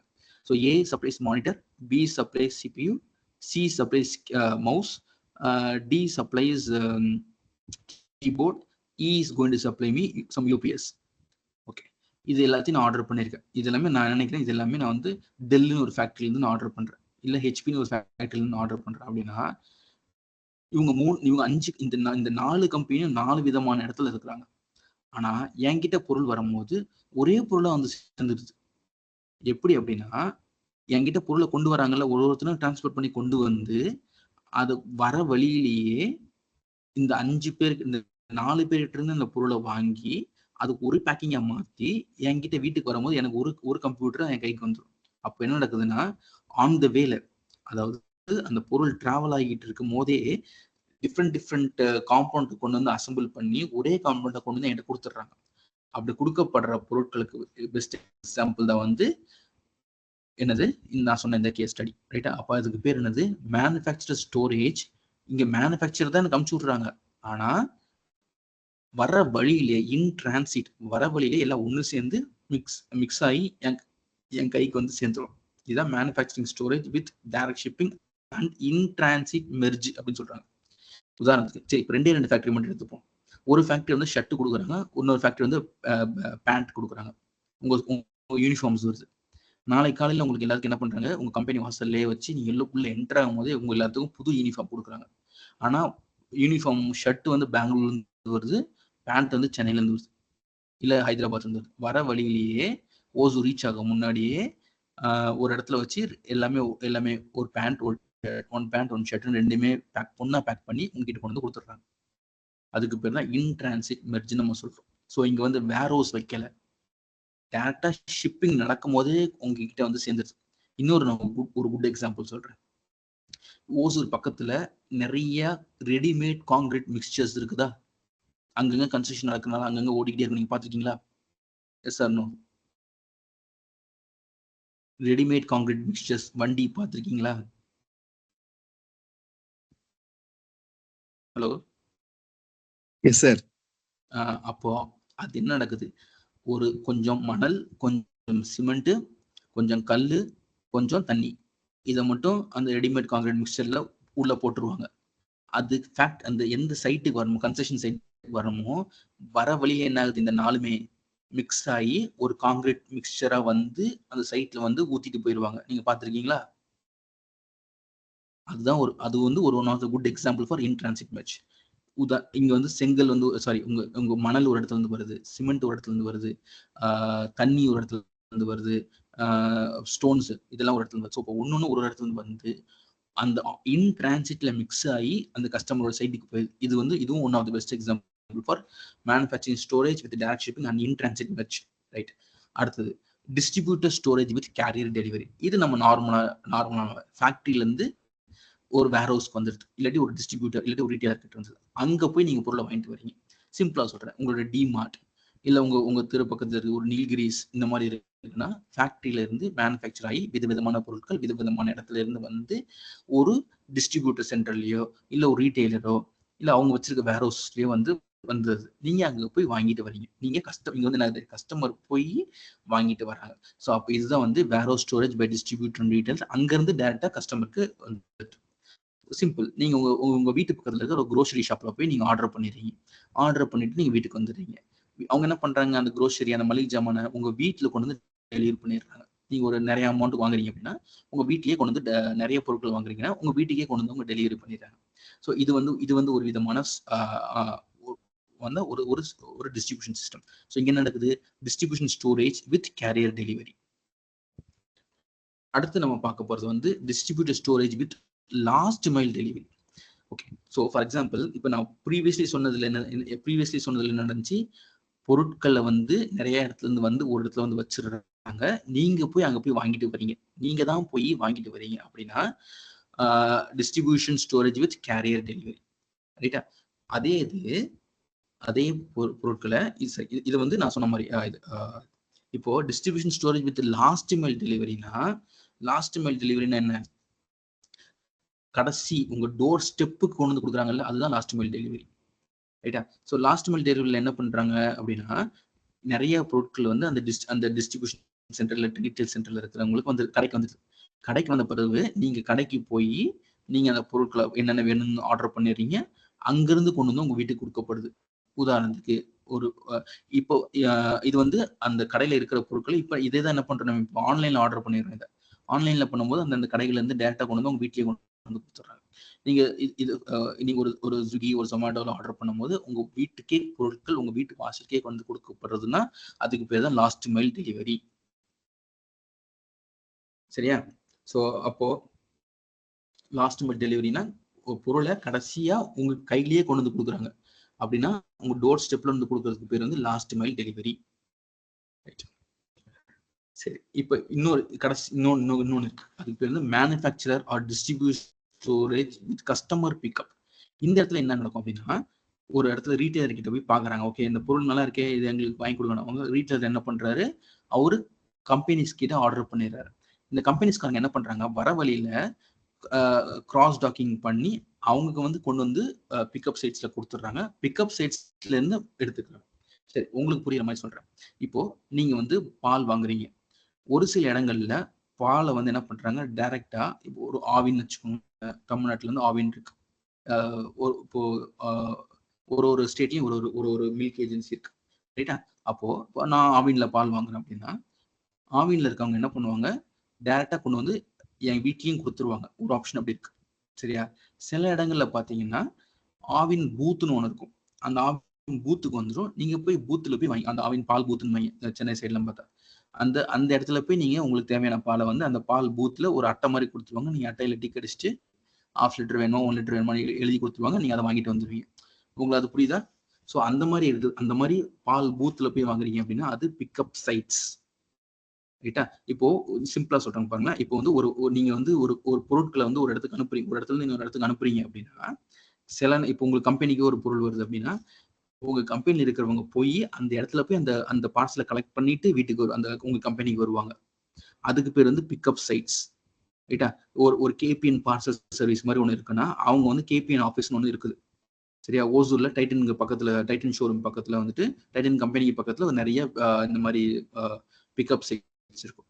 நீங்க கொண்டு போய் அவங்க ஒரு டாக் நம்பர் மாதிரி ஒன்று கொடுப்பாங்க. அந்த நம்பரை நீங்க சொன்னீங்கன்னா அவங்க உங்களுக்கு வந்திருக்க பார்சல்ல அந்த பிக்கப் சைட்ஸ் வந்து நீங்க கலெக்ட் பண்ணிட்டு நீங்க வீட்டுக்கு வந்துடலாம். இது வந்து பிக்கப் சைட்ஸ். இந்த பிக்கப் சைட்ஸ்க்கு வர்றதுக்கு முன்னாடி என்ன நடக்குது அப்படின்னா, கிராஸ் டாக்கிங் நடக்குது. உதாரணத்துக்கு இப்போ நான் வந்து நீங்க ஓசூர்ல இருக்கீங்க, நான் வேலூர்ல இருக்கிறேன். எனக்கு வந்து நான் வந்து ஒரு பொருளை வந்து நான் பெங்களூருக்கு அனுப்புறேன். அது மாதிரி பெங்களூர் இருக்கிற ஒருத்தவங்க வந்து எனக்கு பொருளை சிம்பிளா சொன்னா நம்மளோட கொரியர் சர்வீஸ் தான் பெஸ்ட் எக்ஸாம்பிள் இருக்கு. இந்த கொரியர் சர்வீசஸ் என்ன பண்ணுவாங்கன்னா, ஒரு டிஸ்ட்ரிக்ட்லயும் வந்து கிராஸ் டாக்கிங் வந்து ஒரு வண்டியில இருந்து இன்னொரு வண்டிக்கு டிரான்ஸ்ஃபர் பண்ணிக்கிறதுக்கு பேர் தான் கிராஸ் டாக்கிங். நீங்க பாக்குறீங்களா, அந்த 2 வேன் ஒன்னு ஆப்போசிட் டைரக்ஷன்ல நிக்குது பாருங்க. இந்த மாதிரி நிற்கும் போது என்ன பண்ணுவாங்க, ஃபார் எக்ஸாம்பிள் பெங்களூர் போக வேண்டிய பொருளை ஓசூர்ல வச்சு கை மாத்திப்பாங்க. ஸோ பெங்களூர்ல இருந்து வந்த வேன்ல பெங்களூருக்கு போற லெட்டர்ஸ் வச்சிருவாங்க. சென்னையில இருந்து பெங்களூருக்கு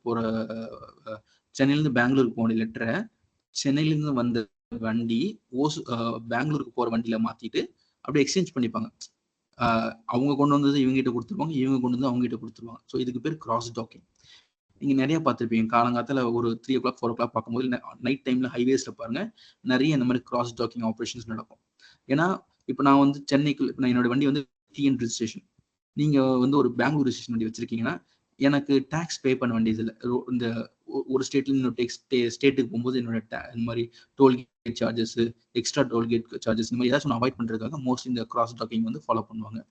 இன்னொன்னு, இந்த கிராஸ் டாக்கிங் நம்ம கொரியர்லாம் நம்மளுக்கு இப்படிதான் வந்து சீக்கிரமா வந்து சேருது. கொரியர் வந்து ஃபார் எக்ஸாம்பிள் நீங்க ஓசூர்ல இருந்து எனக்கு சென்னைக்கு ஒரு கொரியர் அனுப்புனீங்கன்னா அது ஓசூர்ல இருந்து டைரக்டா வேலூர் வரும். வேலூர்ல இருந்து கிராஸ் டாக்கிங் பண்ணி காஞ்சிபுரம் போகும். காஞ்சிபுரத்துல கிராஸ் டாக்கிங் பண்ணி சென்னைக்கு போகும். ஸோ ஒரு இடத்துல இந்த பொருட்களை பிரிச்சு எடுத்துட்டே போவாங்க. அப்புறமா பிரிச்சு எடுத்துட்டு போறதுனால சீக்கிரமா அந்த பொருட்கள் வந்து கஸ்டமர் கிட்ட வந்து போய் சேர்ந்துடும். கிராஸ் டாக்கிங் ரொம்ப ரொம்ப இம்பார்ட்டன்டான கான்செப்ட் சப்ளை செயினை பொறுத்த வரைக்கும். நம்ம பார்த்துருப்போம் நிறைய நைட் டைம்ல பாருங்க, ரோட்ல வண்டி ஒன்று ஆப்போசிட்ல நின்று போயிட்டு அந்த வண்டியில் இருக்க பொருள் இந்த வண்டிக்கும், இந்த வண்டியில் இருக்கிற பொருள் அந்த வண்டிக்கும் மாத்திக்கிட்டு இருப்பாங்க. ஒரு கள்ளக்கடத்தல் பண்ற மாதிரி மாத்திக்கிட்டு இருப்பாங்க. அதுக்கு பேர் தான் வந்து கிராஸ் டாக்கிங். ஸோ நீங்க நிறைய டைம் பார்த்துருப்பீங்க, பால் கம்பெனிலாம் பார்த்தீங்கன்னா நிறைய ஃபேக்டரியில இருந்து பால் வரும்.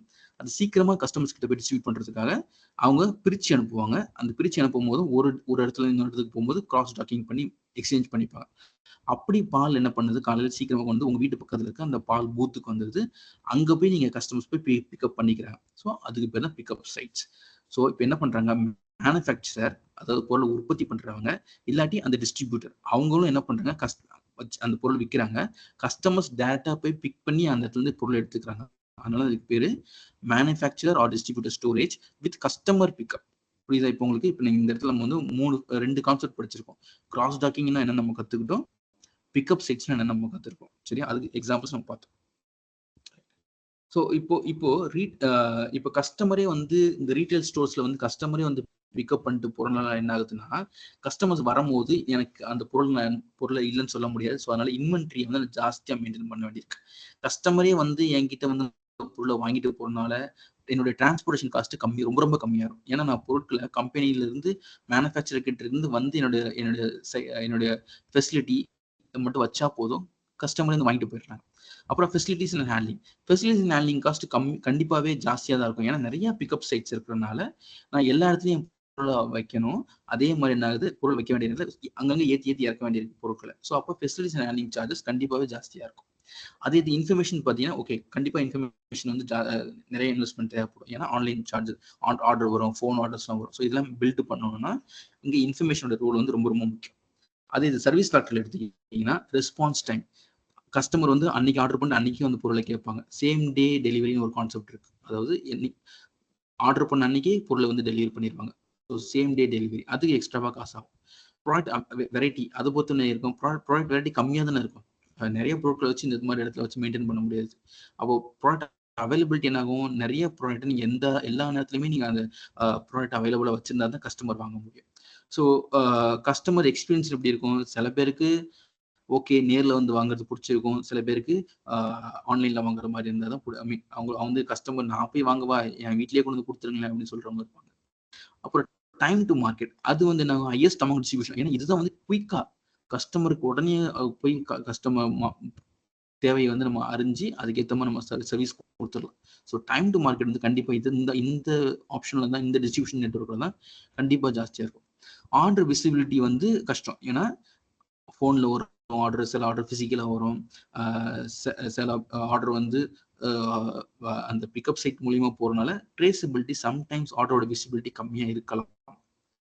ரிட்டர்னபிலிட்டி ரொம்ப ஈஸி. ஏன்னா நான் தான் கடையில் போய் பொருள் வாங்க போறேன். அப்போ எனக்கு பிடிக்கல, நான் கடைக்காரர்கிட்ட நானே கொடுத்துட்டு வந்துடலாம். எனக்கு இந்த பொருள் பிடிக்கல, எனக்கு இன்னொரு பொருள் கொடுங்கன்னு வாங்கிட்டு வந்துடலாம். ஸோ ரிட்டர்னபிலிட்டி ரொம்ப ரொம்ப ஈஸியா இருக்கும். ஸோ இதுல இந்த மாதிரி ஒரு நெட்வொர்க்குக்கும் நம்ம ஒரு பாசிட்டிவ் நெகட்டிவ் நம்ம பார்த்துக்கிட்டே வரும். இந்த சைட்ல போட்டிருக்க பாருங்க, காஸ்ட் ஃபேக்டர்ஸ், சர்வீஸ் ஃபேக்டர்ஸ். ஒரு டைப் ஆஃப் நெட்வொர்க்குமே நம்ம ஃபர்ஸ்ட்ல இருந்து பார்த்த மாதிரி ஒரு விதமான நெட்வொர்க்ஸ்க்குமே இந்த சர்வீஸ் ஃபேக்டர்ஸ் வந்து சர்வீஸ் ஃபேக்டர், காஸ்ட் ஃபேக்டர் நீங்க நோட் பண்ணீங்கன்னா கொஞ்சம் சேஞ்சஸ் இருந்துகிட்டே இருக்கும். ஒரு சேஞ்சஸ் வரும். ஃபார் எக்ஸாம்பிள், இன் டிரான்சிட் மெர்ஜ்ல ரிட்டர்னபிலிட்டி ரொம்ப கஷ்டம். ஏன்னா அவங்களே 4-5 இடத்துல இருந்து பொருட்களை கொண்டு வந்து ஒன்று சேர்த்து என்கிட்ட கொண்டு வந்து கொடுக்கும் போது நான் இந்த பொருட்களை நான் திருப்பி கொடுக்கணும். இன் டிரான்சிட் மெர்ஜ்ல வந்த பொருட்களை நான் திருப்பி கொடுக்கணும்னா ரொம்ப ரொம்ப கஷ்டம். நான் கம்ப்யூட்டர் இடத்துக்கு அனுப்பணும், மானிட்டர் இடத்துக்கு அனுப்பணும், சிபிஓ இடத்துக்கு அனுப்பணும், மவுஸ் இடத்துக்கு அனுப்பணும், கீபோர்டு ஒருத்தருக்கு அனுப்பணும், யூபிஎஸ் எடுத்துக்கணும். ஸோ ரிட்டர்னபிலிட்டி ரொம்ப கஷ்டமாயிடும் இந்த மாதிரி இதில். அதனால அதில் டவுன் ஆக போட்டுருக்கும். ஸோ ஒன்றும் எப்படி பிஹேவ் பண்ணுது அப்படிங்கிறத சர்வீஸ் ஃபேக்டர்ஸ், இந்த 7 ஃபேக்டர்ஸ் எப்படி பிஹேவ் பண்ணுது, அந்த 4 காஸ்ட் ஃபேக்டர் எப்படி பிஹேவ் பண்ணுங்கிறது ஒரு டிஸ்ட்ரிபியூஷன் நெட்வொர்க்கும் வேரி ஆகும். ஸோ அதை கொஞ்சம் நீங்கள் பொறுமையாக வந்து எக்ஸ்ப்ளோர் பண்ணி பாருங்க. ஓகே, அதே மாதிரி தான் carrier storage with carrier delivery. Carrier டெலிவரியா அவங்க பொருளை கொண்டு வந்து யார் கொடுக்குறாங்களோ அவங்ககிட்ட நம்ம பொருள் ரிட்டர்ன் பண்ணிடலாம். ஸோ அதனால ரிட்டர்னபிலிட்டி ரொம்ப ஈஸி இதில். வேற லாஸ்ட் மைல் டெலிவரியில் ரிட்டர்னபிலிட்டி கொஞ்சம் கஷ்டம். நீங்கள் பார்த்துருப்பீங்க, நீங்கள் ஆன்லைனில் ஆர்டர் போட்டுருவீங்க, அஃப்கோர்ஸ் அவங்க டோர் ஸ்டெப் கொண்டு வந்து வாங்கிட்டு போறாங்க. பட் நீங்க அந்த ரிட்டர்னபிலிட்டி பண்ணணும்னா நீங்க அந்த கொரி ரைஸ் பண்ணணும். அப்புறமா நீங்க அவர் வரணும். அவர் வரப்ப நீங்க அவைலபிளா இருக்கணும். உங்க டோர் ஓப்பன்ல இருக்கணும். அப்புறம் வந்து 2 பேருக்குமே கம்யூனிகேட் பண்ணி நீங்க அவர்கிட்ட கொடுத்து அவர் கொண்டு போய் அங்கே சேர்த்து அதுக்கப்புறமா அந்த காசோ இல்லை வேற ஒரு பொருளோ உங்ககிட்ட வந்து சேர்றதுக்கு கொஞ்சம் டைம் எடுக்கும். ஸோ ரிட்டர்னபிலிட்டிங்கிறது லாஸ்ட் மைல் டெலிவரி இருந்தாலும் கொஞ்சம் ரிட்டர்னபிலிட்டி கஷ்டம்தான். ரைட். அதே இது கஸ்டமரை இப்போ நேரடியாக போய் வாங்கும் போது நான் உதாரணம் நான் இப்போ சும்மா நான் ரிட்டர்னபிலிட்டிங்க ஒரு கான்செப்டை மட்டும் வச்சு பேசிட்டு இருக்கேன். அது மாதிரி எல்லா ஃபேக்டர்ஸும் நீங்கள் கம்பேர் பண்ணி பாருங்க. இப்போ கஸ்டமரே இப்போ டேரெக்டாக போய் பிக்கப் பண்ணுறதுனால அவருக்கு பிடிக்கலன்னா உடனே பார்த்துட்டு வேணாம்னு சொல்லிட்டு ரிட்டர்ன் பண்ணிடலாம். அதனால returnability customer pickup, storage with customer pickup, distributor storage with customer பிக்கப்ல ரொம்பவே ஜாஸ்தி நல்லாவும் ஈஸியாகவும் இருக்கும். அந்த மாதிரி நம்ம ஒரு ஃபேக்டர்ஸையும் நம்ம கம்பேர் பண்ணிட்டே இருப்போம். ஸோ இந்த மாதிரி நீங்கள் இந்த எக்ஸசைஸை வந்து நீங்கள் பண்ணி பாருங்க. இப்போ வந்து இந்த காஸ்ட் ஃபேக்டர்ஸ் தனியாக, சர்வீஸ் ஃபேக்டர்ஸ் தனியாக நான் இங்கே பிரிச்சிருக்கிறேன். இந்த இடத்துல பார்த்தீங்கன்னா ரீட்டைலர் இப்போ அது மாதிரி நம்ம கிட்ட வந்து நம்ம வந்து இப்போ ஒரு 6 டிஸ்ட்ரிபியூஷன் நெட்வொர்க் பற்றி படித்தோம். இந்த 6 டிஸ்ட்ரிபியூஷன் நெட்வொர்க்கையும் நம்ம கம்பேரிட்டிவ் அனாலிசிஸ் ரன் பண்ணியிருக்கிறாங்க. இது வந்து ஆக்சுவலாக ஒரு எக்ஸசைஸ் மாதிரி கொடுக்கலாம். இப்போ இதில் ஃபார் எக்ஸாம்பிள் இப்போ ரேங்க் பண்ணுற மாதிரி தான். நான் ஒரே ஒரு இது மட்டும் எடுத்து நான் எக்ஸ்ப்ளோர் பண்ணி காட்டுறேன் உங்களுக்கு. இப்போ first example retail storage with customer pickup. அப்படி பார்த்தீங்கன்னா அங்கே ரெஸ்பான்ஸ் டைம் வந்து ரொம்ப ரொம்ப குயிக்காக இருக்கும். ஏன்னா ரீட்டைலாக இருக்குது, கஸ்டமர் இப்போ நேராக எடுத்துக்கிறதுனால ரெஸ்பான்ஸ் டைம் ரொம்ப குயிக்காக இருக்கு. ப்ராடக்ட் வெரைட்டின்னு பார்த்தீங்கன்னா கொஞ்சம் ஓரளவுக்கு, ஏன்னா கஸ்டமரே வந்து பிக்கப் பண்ணுறதுனால ப்ராடக்ட் வெரைட்டி வந்து ஜாஸ்தியாக இருக்கணும். ஆனால் அப்படி இருக்க முடியாது. ப்ராடக்ட் அவைலபிலிட்டி எந்த நேரமும் ஜாஸ்தியாக இருக்கணும். கஸ்டமர் எக்ஸ்பீரியன்ஸ் வந்து ஓகே, சில பேருக்கு பிடிச்சிருக்கும், சில பேருக்கு பிடிக்காம இருக்கலாம். டைம் டு மார்க்கெட் ரொம்ப ஸ்லோவாக இருக்கும். ஆர்டர் விசிபிலிட்டி ரொம்ப குயிக்கும், ஏன்னா கஸ்டமர் டேட்டா வந்துடுறாரு. ரிட்டர்னபிலிட்டி ஈஸியாக இருக்கும், ஏன்னா கஸ்டமர் டேட்டா வந்துடுறாரு. இன்வென்ட்ரி ஜாஸ்தியாகவே வச்சிருக்கணும், ஆனால் அது ரொம்ப ரொம்ப கஷ்டம். டிரான்ஸ்போர்ட்டேஷன் ரொம்ப குயிக், ஏன்னா கஸ்டமர் வாங்கிட்டு போயிடுறாரு. ஃபெசிலிட்டி அண்ட் ஹேண்ட்லிங் வந்து ரொம்ப வீக்காக இருக்கும், ஏன்னா நிறைய செலவு பண்ண வேண்டியிருக்கும். இன்ஃபர்மேஷன், ஏன்னா கஸ்டமர் வந்து பிக்கப் பண்ணிட்டு போனால அந்த ரீட்டைல் அவுட்லெட்ஸ், அதாவது ஃபெசிலிட்டியில் நிறைய பொருட்கள் எப்பயுமே இருக்கும். இன்ஃபர்மேஷன் சிஸ்டம் ரொம்ப ரொம்ப ஸ்ட்ராங்காக இருக்கணும். ஸோ இந்த மாதிரி கம்பேர் பண்ணி 1 மீன்ஸ் ஸ்ட்ராங்கர், 6 மீன்ஸ் வீக், அந்த 1 to 6 ஸ்கேலில் இதை வந்து ரேங்கிங் பண்ணியிருக்காங்க. ஸோ இந்த ரேங்கிங்கை நீங்கள் ஒர்க் அவுட் பண்ணி பாருங்க. ஒர்க் அவுட் பண்ணிட்டு இந்த ஸ்லைடு கூட, இந்த ஸ்லைட் நம்பர் 15 கூட கம்பேர் பண்ணி பாருங்க. நீங்கள் ஒர்க் அவுட் பண்ணதும் இதுவும் கரெக்டாக மேட்ச் ஆகுது. அப்படி கரெக்டாக மேட்ச் ஆயிடுச்சுன்னா that shows that you understood correctly. இதுவும் அதே மாதிரி தான். இங்கே வந்து ப்ராடக்ட்ஸ் நம்ம வந்து ஹை டிமாண்ட் ப்ராடக்ட் என்னது? ஒரு பொருள் வந்து மார்க்கெட்ல ரொம்ப டிமாண்ட்ல இருக்குது. உதாரணத்துக்கு பால் எடுத்துக்கோங்க. Fast moving consumer goods, soap, shampoo, இதெல்லாமே எப்பயுமே ரொம்ப டிமாண்ட்ல இருந்துகிட்டே இருக்கும். சில பொருட்கள் வந்து மீடியம் டிமாண்ட்ல இருக்கும், சில பொருட்கள் கம்மியான டிமாண்ட்ல இருக்கும், சில பொருள் ரொம்ப ரொம்ப கம்மியான டிமாண்ட். ஒரு வெரி லோ டிமாண்ட் ப்ராடக்ட் ஒரு எக்ஸாம்பிள் சொன்னா, நீங்க சால்ட் எடுத்துக்கோங்க. உப்பு வந்து என்ன ஆகும்? டெய்லியும் நீங்க என்ன 1 கிலோ 2 கிலோ உப்பு வாங்குறீங்களா? மாசம் 10 கிலோ உப்பு வாங்குறீங்களா? வாங்க மாட்டீங்க. ஒரு பாக்கெட் வாங்குவீங்க மிஞ்சி போனா. ஒரு பாக்கெட் வாங்கினா 1.5 மாசம் 2 மாசத்துக்கு வரும் தாராளமா. ஏன்னா நம்ம உப்பு நிறைய சாப்பிட மட்டும் நம்ம சுகர் கூட நம்ம நிறைய சாப்பிடுவோம். ஸோ அப்போ வெரி லோ டிமாண்ட் ப்ராடக்ட்ங்கிறது உப்பு மாதிரி ஒரு எக்ஸாம்பிள் எடுத்துக்கோங்க. Low demand product for example TV, இல்லாட்டி ஒரு ஃப்ரிட்ஜ், இதெல்லாம் வந்து லோ டிமாண்ட். ஃபோன்ஸ் இந்த மாதிரிலாம் பார்த்தீங்கன்னா விற்கும், ஆனால் ரொம்பலாம் அதுக்காக நீங்கள் மாதம் ஃபோன் வாங்க மாட்டீங்க, மாதம் டிவி வாங்க மாட்டீங்க. மீடியம் டிமாண்ட் ப்ராடக்ட்னா ஃபார் எக்ஸாம்பிள் என்ன சொல்லலாம்,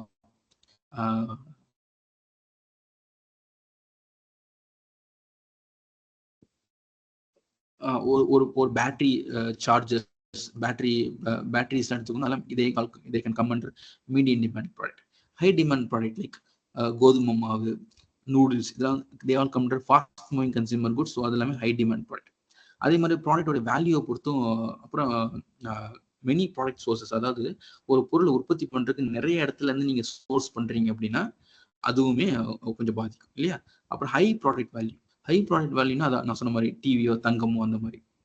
high desired response, quick desired response. நீங்க ஆர்டர் பண்ணோன்னே இமீடியட்டா எனக்கு தேவைப்படுற மாதிரி இருக்கிற சிச்சுவேஷன்ஸ்ல இருக்கிறது.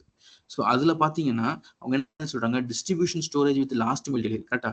ஏன்னா குயிக் டிசைர்டு ரெஸ்பான்ஸ் எங்க வந்து கஸ்டமர் சீக்கிரமா பொருட்கள் எதிர்பார்க்கறாங்க அப்படின்னா இந்த மாதிரி ஆன்லைன்ல ஆர்டர் பண்ணி வாங்கக்கூடிய பொருட்கள் சீக்கிரமா வரும். அதனால இப்ப பாத்தீங்கன்னா 10 மினிட்ஸ் டெலிவரி, 5 மினிட்ஸ் டெலிவரி அப்படிலாம் வந்து இதெல்லாம் ஆம்புலன்ஸ் சர்வீஸா?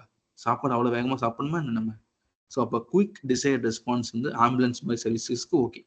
ஆனால் இப்போ ஜென்ரலாக என்ன பண்ணுறாங்க, லாஸ்ட் மில் டெலிவரி. இப்போ 30 மினிட்ஸில் நீங்கள் ஆர்டர் பண்ண பீஸாவை நாங்கள் கொண்டு வந்து கொடுத்துருவோம், அப்படி இல்லைன்னா உங்களுக்கு பீஸா ஃப்ரீ அப்படின்னு சொல்கிறதுனால என்ன ஆகுது, கம்பெனிக்கு வந்து அது மார்க்கெட்டிங் ஸ்ட்ராட்டஜி. நம்ம அவங்க என்ன பண்ணுவாங்க, ஓகே அப்போ 1/2 மணி நேரம் கழிச்சு வந்தோன்னா நம்மளுக்கு லாபம், நம்மளுக்கு பீஸாக்கு காசு கொடுக்க தேவையில்லை அப்படின்னு என்ன பண்ணுவாங்க, இவங்க ஏதோ ஒரு இடத்துல இப்போ ஓசூரோட அவுட்டரில் உங்கள் கம்பெனி வந்து ஒரு அவுட்டரில் இருக்குது அப்படின்னா, நீங்கள் ஓசூரில் ஒரு பீஸா ஆர்டர் பண்ணுறீங்கன்னா அவருக்கு 1/2 மணி நேரத்தில் வர முடியுமா? இல்லை பெங்களூர்ல ஒரு இடத்துல இருக்கிறாரு, நீங்கள் எலக்ட்ரானிக் சிட்டியில் இருக்கீங்க, விஜயநகரில் இருக்கிற பீஸா ஷாப்பில் நீங்கள் ஆர்டர் பண்ணுறீங்க, அவர் வர முடியுமா? பெங்களூர்ல இருக்க டிராஃபிக்கு அவருக்கு அடுத்த நாள் மத்தியம் வந்து சேர முடியும், ரைட்டா? ஸோ அப்போ டிசைட் குவிக் ரெஸ்பான்ஸுங்கிறது இப்போ லாஸ்ட் மில் டெலிவரியில் ரொம்ப காமனாக இருக்குது, மக்கள் அதை எதிர்பார்க்குறாங்க. ஸோ அப்போ ஏன்னா அப்போதான், அதனால தான் ரெஸ்பான்ஸ் டைம்ங்கிறத வந்து நம்ம என்ன பண்ணிக்கோங்க, கஸ்டமர் சர்வீஸ் லெவல் வச்சிருக்கோம்.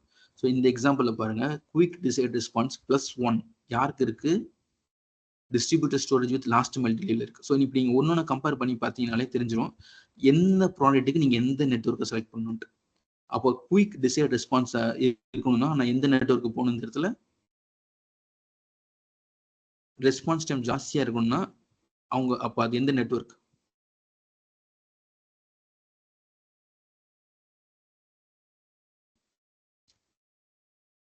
இருக்கீங்களா?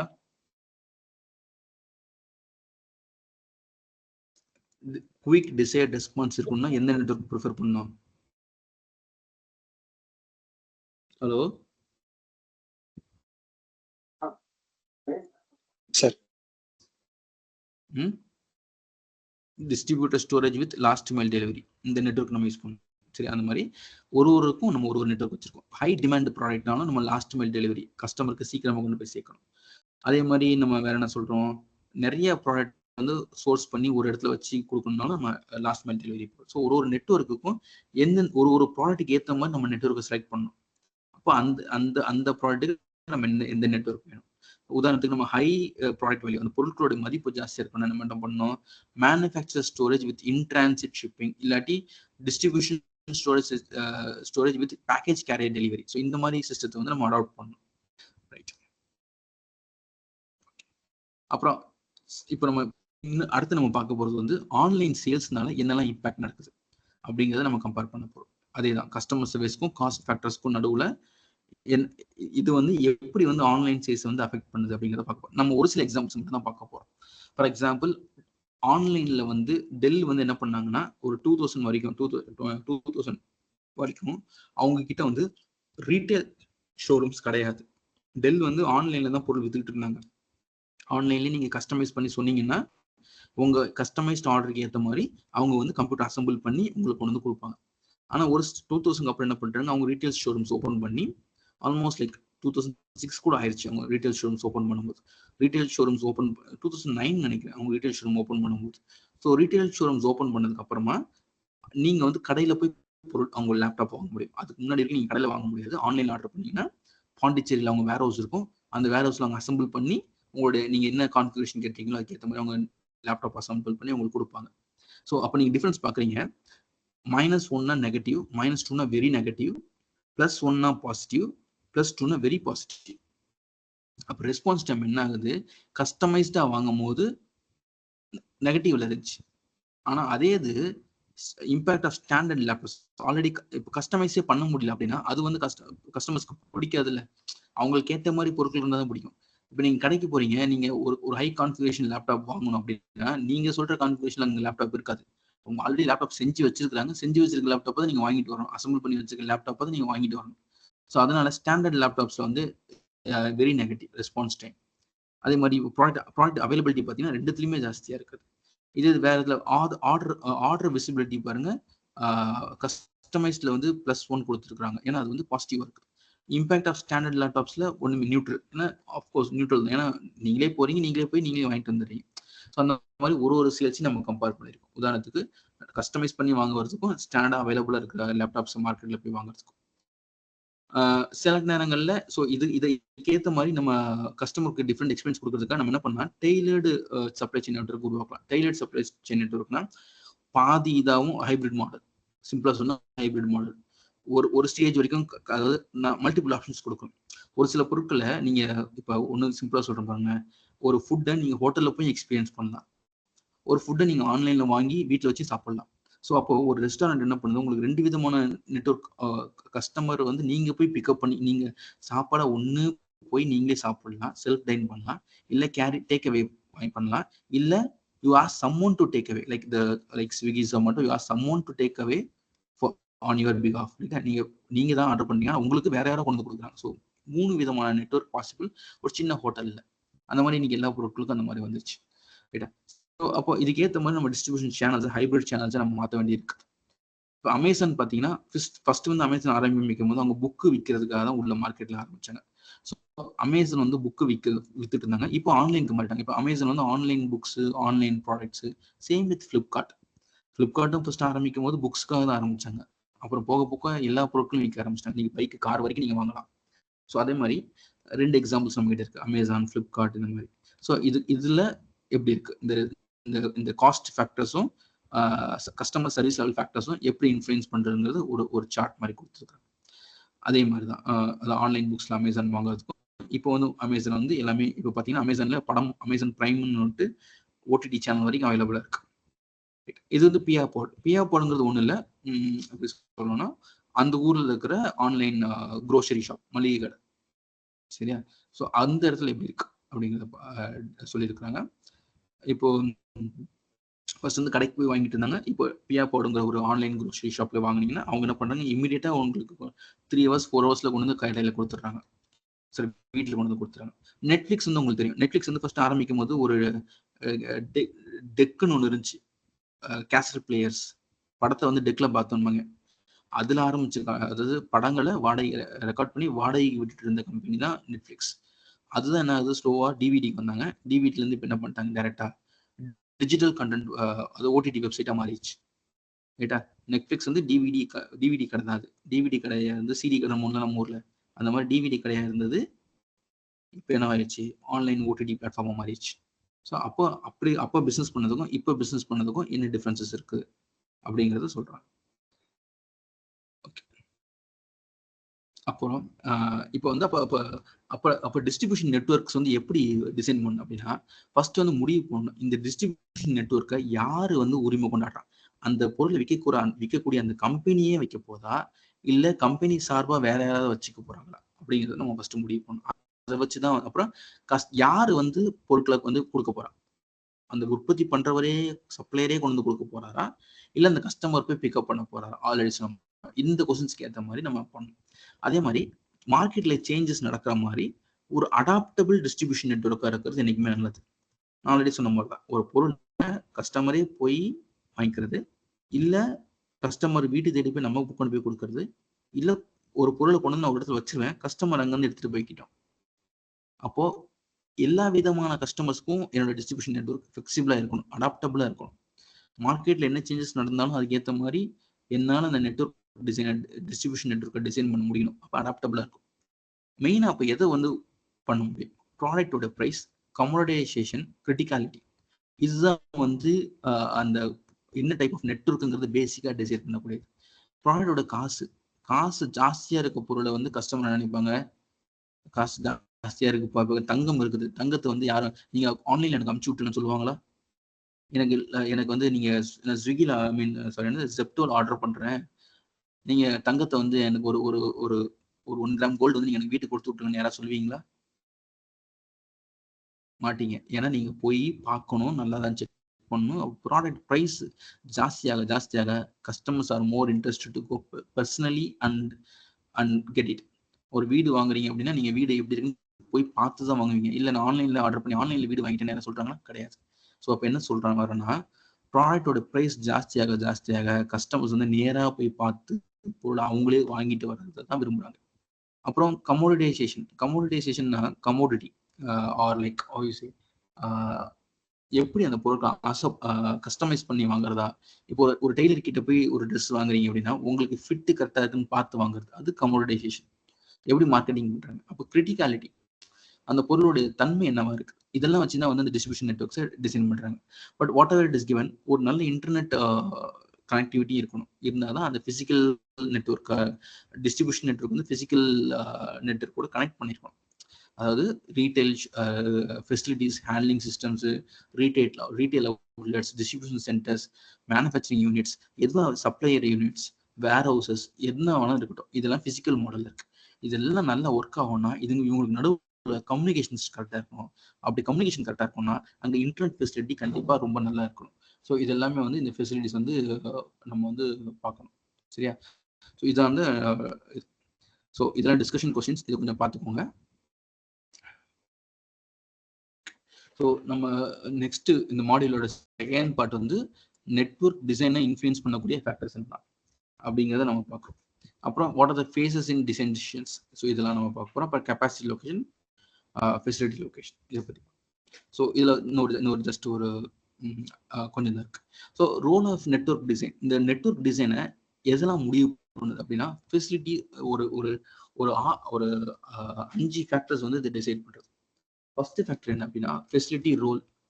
ஃபெசிலிட்டிங்கிறது என்ன சொன்னா ஒரு ஒரு ஒரு வேர் ஹவுஸாக இருக்கலாம், இல்லை ஒரு மேனுஃபேக்சரிங் யூனிட்டாக இருக்கலாம், இல்லாட்டி ரீட்டைல் அவுட்லெட்டாக இருக்கலாம், இல்லை ஒரு டிஸ்ட்ரிபியூஷன் சென்டராக இருக்கலாம், இல்லை ஒரு retail outlets or like showrooms, இந்த மாதிரி எதுவாக இருக்கலாம். ஸோ இந்த ஃபெசிலிட்டி என்ன ரோல் ப்ளே பண்ண போகுது, அந்த ஃபெசிலிட்டியில் வச்சு இப்போ டிஸ்ட்ரிபியூஷன் சென்டரில் வச்சு நான் விற்க போகிறேன்னா, இல்லை தனியாக ஒரு ஷோரூம் மாதிரி எனக்கு தேவைப்படுதா, இல்லை என்னோட வேர் ஹவுஸில் வச்சு நான் டிஸ்ட்ரிபியூஷன் பண்ணிட போகிறேன்னா, இதெல்லாம் முடிவு பண்ணுறதா வந்து இந்த facility role.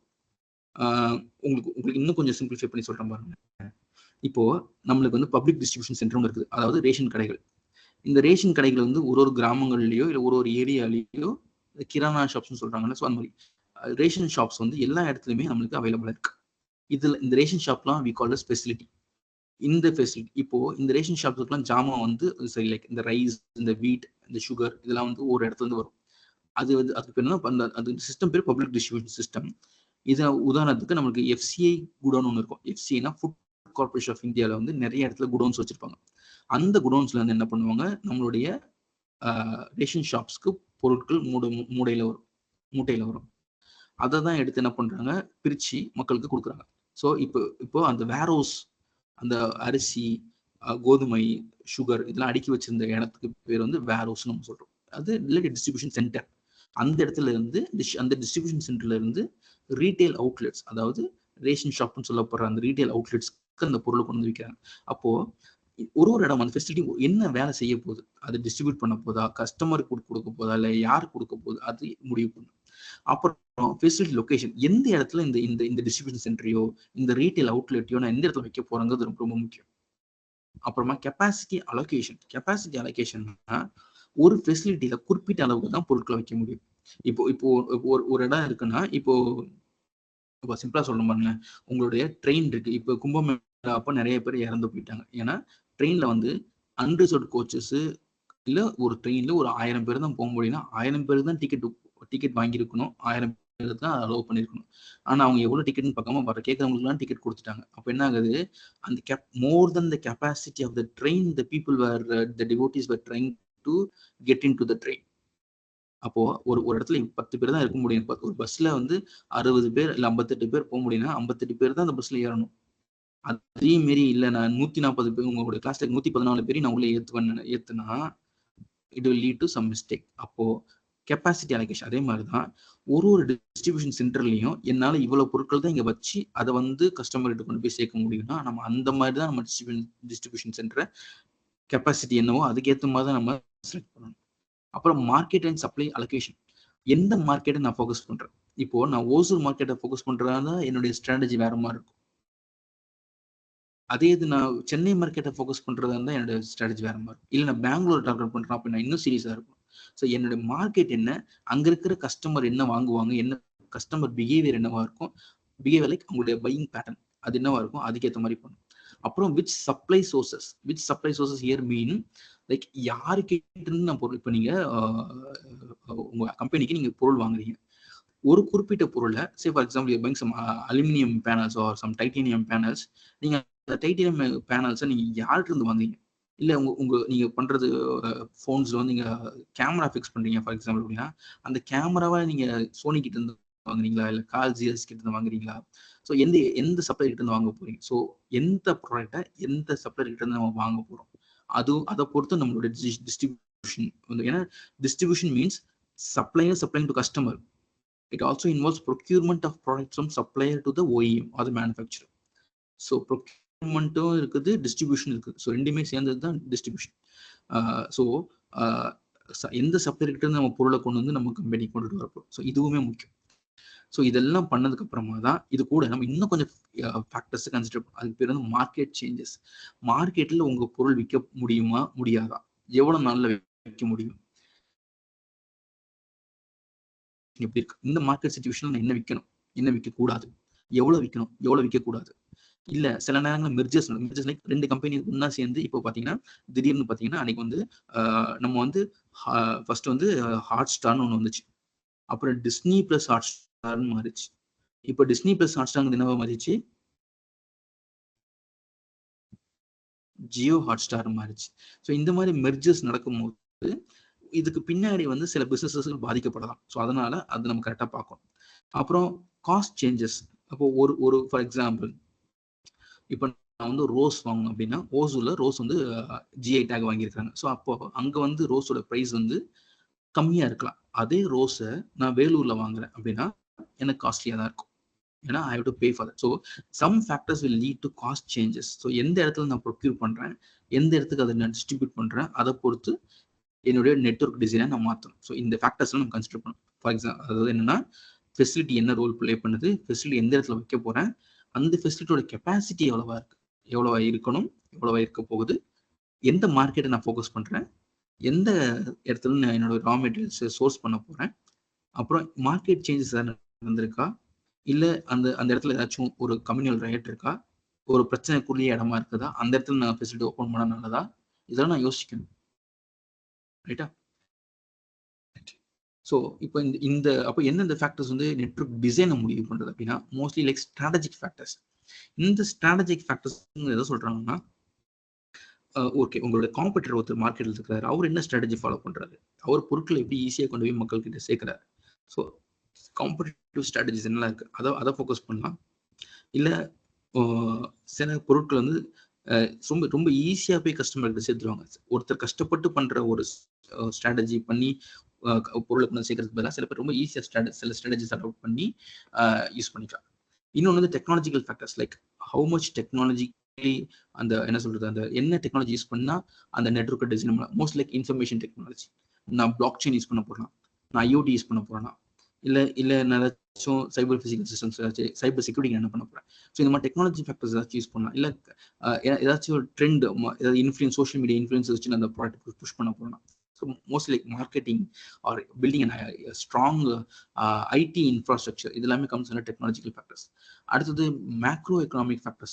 Macro economic factors like something like அதான் நம்ம எவ்வளோ டேக்ஸ் பே பண்ணணும், எவ்வளோ வாடகை, எவ்வளோ டேக்ஸ் பே பண்ண போனோம்.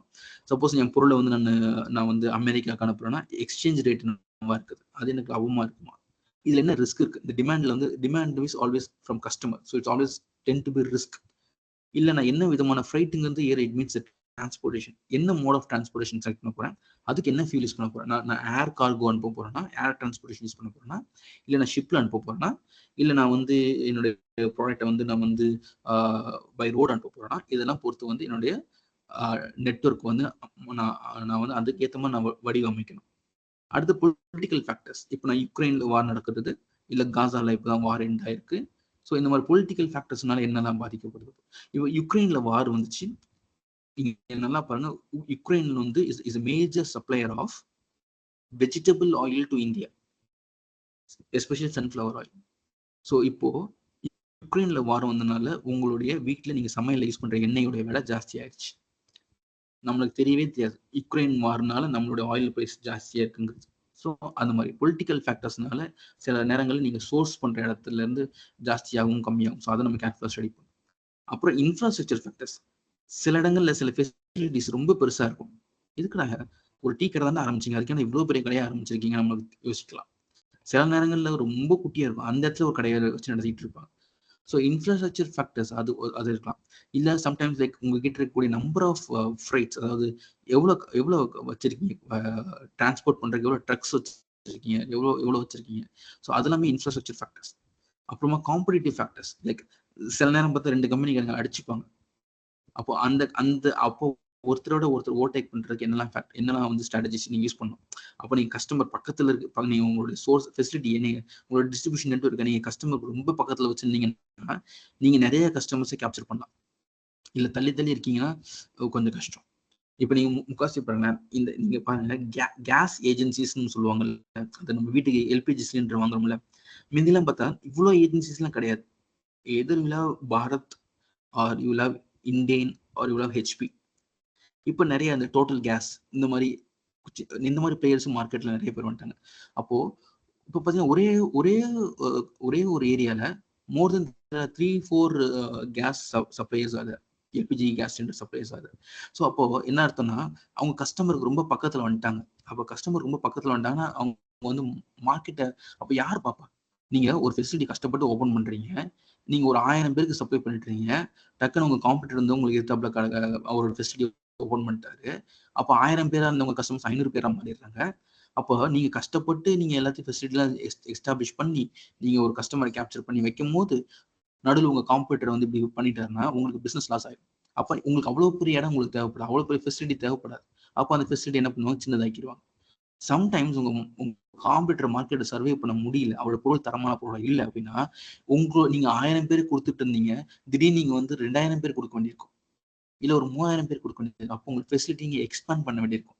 ஸோ அப்போ மார்க்கெட்டை எப்படி கேப்சர் பண்ண போறீங்க? மார்க்கெட்ல எல்லாருக்குமே சமமா இருக்குது அப்படின்னா அந்த மார்க்கெட்டை எப்படி ஈக்குவலா டிவைட் பண்ணி நீங்க எப்படி ரன் பண்ண போறீங்க? அப்புறம் கஸ்டமர் வந்து எப்படி வந்து விரும்புறாங்க? கஸ்டமர் வந்து ரெஸ்பான்ஸ் டைம் ஸ்லோவா இருந்தா பரவாயில்லையா, இல்ல உடனே இன்னைக்கு காலையில் நான் கேஸ் சிலிண்டர் புக் பண்ணா எனக்கு சாயங்காலத்துக்குள்ள வந்துடணும், இல்ல சில பேர் இருக்காங்க காலையில் ஆர்டர் பண்ணிட்டு எனக்கு 10 மணிக்கு ஆர்டர் பண்ணி எனக்கு மதியானம் சமைக்கிறதுக்கு 12 மணிக்கு வேணும். ஸோ அப்போ ரெஸ்பான்ஸ் டைம் என்னவா இருக்குது? லோக்கல் ப்ரெசன்ஸ், நீங்க how closely you are locally present in இதை வச்சுதான் வந்து டிசைட் பண்ணுவாங்க. நான் அன்னைக்கு சொல்லும் போது உங்களுக்கு வந்து இந்த எக்ஸாம்பிள் சொன்னேன். ஃபார் எக்ஸாம்பிள் 7-Eleven ஒரு கடையை பத்தி சொன்னேன். 7-Eleven அது வந்து என்னது ஒரு பெட்டி கடை மாதிரி நம்ம சொல்லியிருந்தேன். ஸோ அப்போ அவங்க என்ன பண்றாங்க, நிறைய ஷோரூம், நிறைய 7-Eleven ஓப்பன் பண்ணிட்டாங்க இப்போ எல்லா இடத்துலையும். இப்போ தெருக்கு தெரு டீ கடை மாதிரி தெருக்கு தெரு 7-Eleven இருக்குது. அப்புறம் எஸ்பெஷலி இன் மலேசியா அந்த மாதிரிலாம் பார்க்கும்போது அப்போ என்ன ஆகுதுன்னா அவங்க லோக்கலி அவங்க அவ்வளோ ப்ரெசென்ட்டாக இருக்கிறதுனால they are very close to the customers. அந்த மாதிரி லோக்கல் ப்ரெசன்ஸை நல்லா எஸ்டாப்ளிஷ் பண்ற மாதிரி இருக்கும். அதே நேரத்தில் லாஜிஸ்டிக்ஸ் அண்ட் ஃபெசிலிட்டி காஸ்ட் அது என்னவா இருக்கணும், கம்மியா இருக்கணும். அப்போ எவ்வளவு கம்மியான செலவுல ஒரு பொருளை வந்து நான் ஒரு இடத்துக்குள்ள போய் சேர்க்க முடியும். அப்போ அதுக்கு யூஸ் பண்ண டிரான்ஸ்போர்டேஷன் வந்து ரொம்ப சீப்பா இருக்கும். இப்போ நீங்க பார்த்துருப்பீங்க நிறைய பேர் இப்போ வந்து டெலிவரி வந்து இந்த பைக் கார்ட் இதுல வந்து பண்றாங்க. இப்போ நம்ம பார்த்துருக்கோம்ல, ஒரு சின்ன எக்ஸாம்பிள் சொன்னா நம்ம வீட்டுக்குலாம் வந்து முனிசிபல்ல இருந்து வந்து வேஸ்ட் கலெக்ட் பண்ணிட்டு போறாங்க, குப்பையெல்லாம் வாங்கிட்டு போறாங்க. அவங்க கூட பாருங்க இப்போ கார்ட் தான் யூஸ் பண்றாங்க. ஸோ அந்த மாதிரி லாஜிஸ்டிக்ஸ் எதுக்குன்னா பெட்ரோலுக்கு யூஸ் பண்ற காஸ்ட்டை விட எலக்ட்ரிசிட்டி கம்மியாகுது நம்புறாங்க. ஸோ அதுக்கான லாஜிஸ்டிக்ஸ் காஸ்ட் கம்மியாக இருக்கும் நம்புறோம். ஸோ கம்மியான இதுல எப்படி டிஸ்ட்ரிபியூட் பண்ண முடியும், எப்படி ரிட்டர்ன்ஸ் எடுக்க முடியும், ஸோ அந்த மாதிரி இன்ஃப்ளூயன்ஸ் பண்ணும். ஸோ இது வந்து இதான் லாஸ்ட் திங். ஸோ இப்போ நம்ம பார்க்கறது பாருங்க, இப்போ சப்ளை செயின் ஃபர்ஸ்ட் வந்து என்ன பண்றோம், ஃபர்ஸ்ட் ஃபேஸ்ல சப்ளை செயின் இந்த ஸ்லைடு ரொம்ப முக்கியம், இது கொஞ்சம் நோட் பண்ணுங்க. அப்போ சப்ளை செயின் நெட்வொர்க் டிசிஷன்ஸ் எப்படிலாம் இருக்குது அப்படின்னா ஃபர்ஸ்ட் என்ன பண்ணணும், ஃபர்ஸ்ட் வந்து நான் வந்து சப்ளை செயின் ஸ்ட்ராட்டஜி என்ன முடிவு பண்ணணும். ஃபேஸ் 1 என்ன பண்றேன், சப்ளை செயின் ஸ்ட்ராட்டஜி என்ன முடிவு பண்றேன். அப்போ நான் என்ன பண்றேன், ஓகே நான் கம்பெனி ஆரம்பிச்சோடனே நான் என்ன பண்றேன், ஓகே அப்போ என்னுடைய மார்க்கெட்ல எனக்கு காம்படிட்டர் யாரு, அவர் என்னெல்லாம் ஸ்ட்ராட்டஜி யூஸ் பண்றாரு, ரைட்டா. நான் ஒரு கடை ஃபெசிலிட்டி ஓப்பன் பண்ண போறேன், இல்லை நான் ஒரு டிஸ்ட்ரிபியூஷன் நெட்வொர்க் ஓப்பன் பண்ண போறேன்னா நான் வந்து என்னோட காம்படிட்டர் என்ன பண்றாருங்கிறத ஃபர்ஸ்ட் நான் நோட் பண்ணணும், ரைட். அப்புறமா நான் என்ன பண்றேன், சரி இதை அச்சீவ் பண்ண விடாம எனக்கு உள்ள என்னெல்லாம் வந்து கன்ஸ்ட்ரெயின்ஸ் இருக்குது, எனக்கு காசு இன்வெஸ்ட் பண்ணணும், கேபிட்டல், நான் என்ன விதமான வளர்ச்சி அடைகிறதுக்கு நான் என்ன விதமான ஸ்ட்ராட்டஜி நான் அடாப்ட் பண்றேன், இப்ப கரண்டா என்னுடைய நெட்வொர்க் என்னவா இருக்கு, என்னுடைய டிஸ்ட்ரிபியூஷன் நெட்வொர்க் என்ன இருக்கு அப்படிங்கிறத நான் ஸ்டடி பண்ணணும். ஸோ காம்படிட்டர் என்ன பண்றாரு, நான் என்ன பண்ணிக்கிட்டு இருக்கேன் அப்படிங்கிறத கம்பேர் பண்ணணும். சரி இதெல்லாம் பண்ணிட்டு நான் ஒரு ஸ்ட்ராட்டஜி வரேன். சரி இதை விட சிறப்பா குளோபல் லெவல் யாராச்சும் பண்றாங்களா அப்படிங்கிற குளோபல் காம்படிஷன்ல யார் இருக்கா அப்படிங்கிறத நான் கம்பேர் பண்றேன். ஸோ இந்த 3 கம்பேரிசன், நான் என்ன பண்ணிட்டு இருக்கேன், என் காம்படிட்டர் என்ன பண்ணிட்டு இருக்காரு, சரி காம்படிட்டரோட பெஸ்ட் யாராச்சும் பண்றாங்களா உலக அளவுல குளோபலி. ஸோ அந்த காம்படிட்டரையும் எடுத்து நான் பெஞ்ச் மார்க் பண்ணி பார்க்குறேன். பண்ணி ஃபைனலாக நான் என்ன பண்றேன், என்னுடைய சப்ளை செயின் ஸ்ட்ராட்டஜியை நான் டிசைன் பண்றேன்.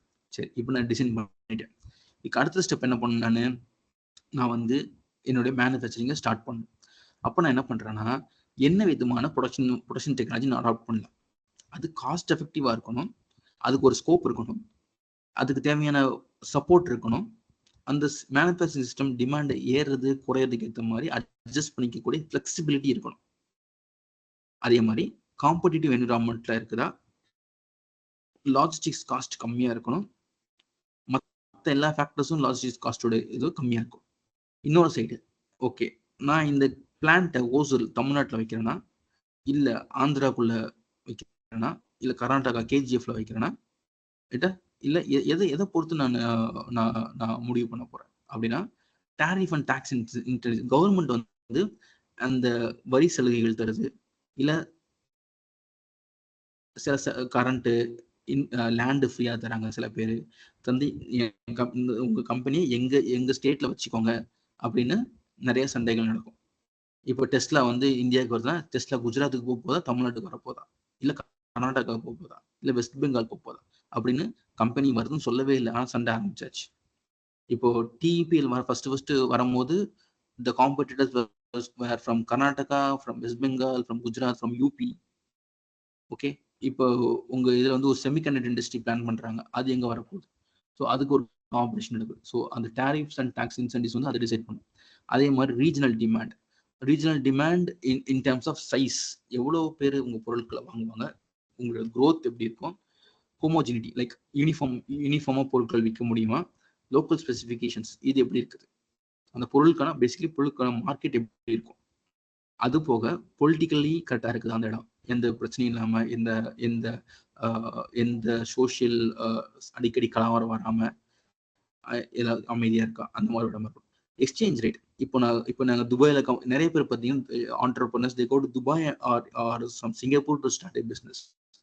ஏன்னா அங்கே வந்து டேக்ஸ் வந்து அந்த அவங்க ஏர்ன் பண்ணுற மாதிரியா டேக்ஸ் கிடையாது, ப்ளஸ் எக்ஸ்சேஞ்ச் வந்து பண்ணுறது ஈஸி. இப்போ ஸ்ரீலங்காங்கிற நாடு வந்து நம்மளை விட ஏழ்மையான நாடுன்னு சொல்லப்படுது. ஆனா நீங்க அங்க போனீங்கன்னா இந்தியன் கரன்சியை யாருமே வாங்க மாட்டாங்க, எக்ஸ்சேஞ்ச் சென்டர்ஸ்ல கூட வாங்க மாட்டாங்க. இதே exchange only dollars or pounds, Indian மணிக்கு அங்கே வேல்யூவே இல்லை. ஸோ அந்த மாதிரி எக்ஸ்சேஞ்ச் ரேட்ஸ் வந்து பாதிக்கப்படலாம். அதே மாதிரி டிமாண்ட் ரிஸ்க், ஏதாவது ஒரு டிமாண்ட்ல வந்து சடனா ஓகே ஃப்ளக்சுவேஷன்ஸ் இருக்க தான் செய்யும், பட் டிமாண்ட் வந்து கொஞ்சம் இம்மிடியேட்டா வந்துட்டு இம்மிடியேட்டா ட்ராப் ஆகுது, இல்லை இம்மிடியேட்டா ரைஸ் ஆகுதுன்னா அதுவுமே பிரச்சனை.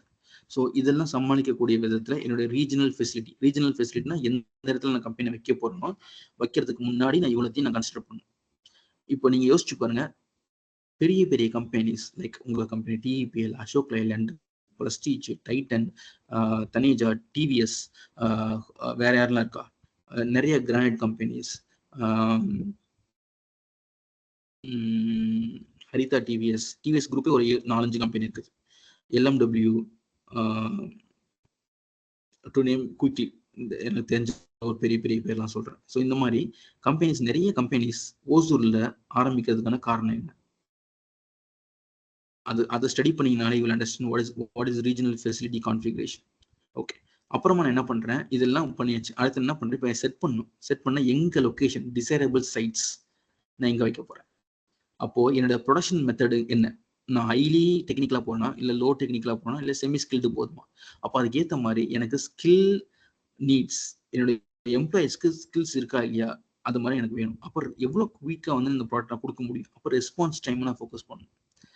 அதே மாதிரி அந்த இடத்துல அவைலபிள் இன்ஃப்ராஸ்ட்ரக்சர், இப்போ ஓகே, இப்போ ஓசூர் என்ன ரீசன், ஓசூர்ல ரயில்வே ஸ்டேஷன் இருக்குது, பஸ் ஸ்டாண்ட் இருக்குது, ஓகே, ஏர்போர்ட் பெங்களூர்ல இருக்கு, தேர் ஆல்சோ குயிக்லி ஓசூர்ல ஏர்போர்ட் கொண்டு வரதுக்கான முயற்சிகள் நடந்துட்டு இருக்கு, ஓகே ஃபைன் ரைட். மெட்ரோ இருக்கா, இல்லை, ஆனா பெங்களூர்ல இருக்கு, ஆனா அதை வந்து அத்திப்பள்ளி வரைக்கும் கேட்கறாங்க, கொடுக்க மாட்டேங்கிறாங்க. ஏன்னா நிறைய பேர் வந்துட்டு போயிருவோமா, தமிழ்நாட்டுல இருந்து நிறைய பேர் கர்நாடகா வேலைக்கு போயிருவாங்க, அதனால ஆரம்பிக்காதீங்கன்னு ஒரு சிலர் சொல்றாங்க. ஓகே, அப்பார்ட் ஃப்ரம் பொலிட்டிக்ஸ், அப்போ ஏன் ஓசூர் செலக்ட் பண்றாங்க, ஓசூர்ல கம்பெனி ஆரம்பிக்கிறது மூலியமா நான் கர்நாடகாவுக்கும் தமிழ்நாட்டுக்கும் ஆந்திராவுக்கும் என்னால ஈஸியா பொருட்கள் அனுப்ப முடியும். Because Osur is such a place where it is very close to Bangalore, very inside Tamil Nadu, very close to Karnataka, very close to Andhra Pradesh. So அந்த இடத்துல ஆரம்பிக்கிறது மூலியமா என்னால பொருட்களை இந்த 3 ஸ்டேட்டுக்குள்ள ஈஸியா பெனிட்ரேட் பண்ணிட முடியும். அதனாலதான் நிறைய கம்பெனிஸ் அவங்களோட கம்பெனியை அங்க ஆரம்பிக்கிறாங்க. Plus availability cheap land, cheap labour, அதுவுமே இருக்கு. அதே மாதிரி வாட்டருக்கு பிரச்சனை இல்லை. சோஃபார் ஐ பிலீவ் வாட்டருக்கு பிரச்சனை இல்லை. Drinking water of course it's issue. Plus நிறைய லேண்ட் வந்து அவைலபிளாக இருந்துச்சு. அதனால கம்பெனிஸ் அங்கே போகிறதுக்கு முடிவு பண்ணுறாங்க. அதே மாதிரி locations, factory cost, labour cost இருக்கா, அந்த பொருள் உற்பத்தி பண்ணுறதுக்கான மெட்டீரியல்ஸ் அங்கே கிடைக்குதா, இல்லை ஏதாவது ஸ்பெசிஃபிக் ரீசன் அங்கே இருக்குதா. அப்புறம் logistics cost, transport cost. Obviously நீங்கள் ஓசூரில் இருக்கிறனால நான் சொன்ன இந்த 3 ஸ்டேட்ஸுக்கும் உங்களால் ஈஸியாக டிரான்ஸ்போர்ட் பிளான் பண்ண முடியும். இன்வென்டரி மேனேஜ் பண்ணுறது அட்லீஸ்ட் இந்த 3 ஸ்டேட்ஸ்க்கு ரொம்ப யூஸ்ஃபுல்லாக இருக்கும். சப்ளை செயினில் லாஜிஸ்டிக்ஸ் கோஆர்டினேஷன் கண்டிப்பாக தேவை. ஸோ நீங்கள் ஓசூரில் பார்த்தீங்கன்னா நிறைய லாஜிஸ்டிக்ஸ் ஆப்ரேட்டர்ஸ் இருக்காங்க, சைலண்டாக ஆப்ரேட் பண்ணிட்டு இருப்பாங்க. So these are the things which you should focus when you are designing, when you are framing a network design. So இந்த சைடு ரொம்ப முக்கியம். உங்களுக்கு வந்து இந்த மாதிரி கேட்பாங்க, என்னென்ன ஃபேஸில் என்ன ஃபேஸ் இருக்கு நெட்வொர்க் டிசைன் பண்றப்போ அதுல நீங்க கன்சிடர் பண்ண வேண்டியது என்னெல்லாம் நீங்க கன்சிடர் பண்ணுவீங்க அப்படிங்கிற மாதிரி உங்களுக்கு கொஸ்டின்ஸ் கேட்கலாம். ரைட். ஸோ அப்போ அடுத்தது models for facility allocation, capacity allocation. So இது பத்தி படிக்கணும் நம்ம அப்படின்னா. இப்போ பொதுவாகவே சப்ளை செயின் ப்ராஃபிட்டபிலிட்டியை ஓவராலாக நம்ம இம்ப்ரூவ் பண்ணணும் அப்படின்னா உங்களோட சப்ளை செயின் வந்து இட் ஷுட் பி மோர் ரெஸ்பான்சிவ்னா கஸ்டமர் ஆர்டர்ஸ்க்கு எவ்வளோ குயிக்காக நீங்கள் ரெஸ்பான்சிவாக இருக்கீங்க. அது மாதிரி நிறைய ட்ரேட் ஆஃப் இருக்கு. நான் சொன்ன மாதிரி இத்தனை ஃபேக்டர்ஸ் நீங்க கன்சிடர் பண்ண வேண்டியிருக்குது ஒரு நெட்வொர்க்கை டிசைன் பண்றது. சப்ளை செயின் நெட்வொர்க்கை டிசைன் பண்றதுக்கு 4 phases நீங்க you have to consider so many factors before deciding where to set up, how to set up, what to set up, what strategy to adopt. அப்போ network design models வந்து basically எந்த இடத்துல locate பண்ண போறோம், அந்த லொகேஷன்ல எவ்வளவு capacity. இப்போ ஓசூர்ல உங்க பிளான்ட் இருக்குன்னா உங்க பிளான்ட்ல இருந்து எவ்வளவு நம்பர் ஆஃப் ப்ராடக்ட்ஸ் ப்ரொடியூஸ் பண்ண முடியும். அப்போ உங்களால பண்ண முடியலன்னா they have to go for another facility. அப்போ இல்லாட்டி another competitor. அப்போ உங்களோட கெப்பாசிட்டியை நீங்க இன்க்ரீஸ் பண்ணணும். அதுக்கேற்ற மாதிரி உங்களுடைய டிஸ்ட்ரிபியூஷன் நெட்வொர்க்கும் அமையணும். அப்போ அதுக்கேற்ற மாதிரி உங்களுக்கு நீங்க எந்த விதமான டிரான்ஸ்போர்டேஷன் நீங்க செலக்ட் பண்ணணும். ஸோ இதெல்லாம் தான் நம்ம கன்சிடர் பண்ணணும் before designing supply chain distribution network. Okay, so here we complete module number 3. So ஏதாவது டவுட்ஸ் இருக்கா? No sir. ஓகே, சரி.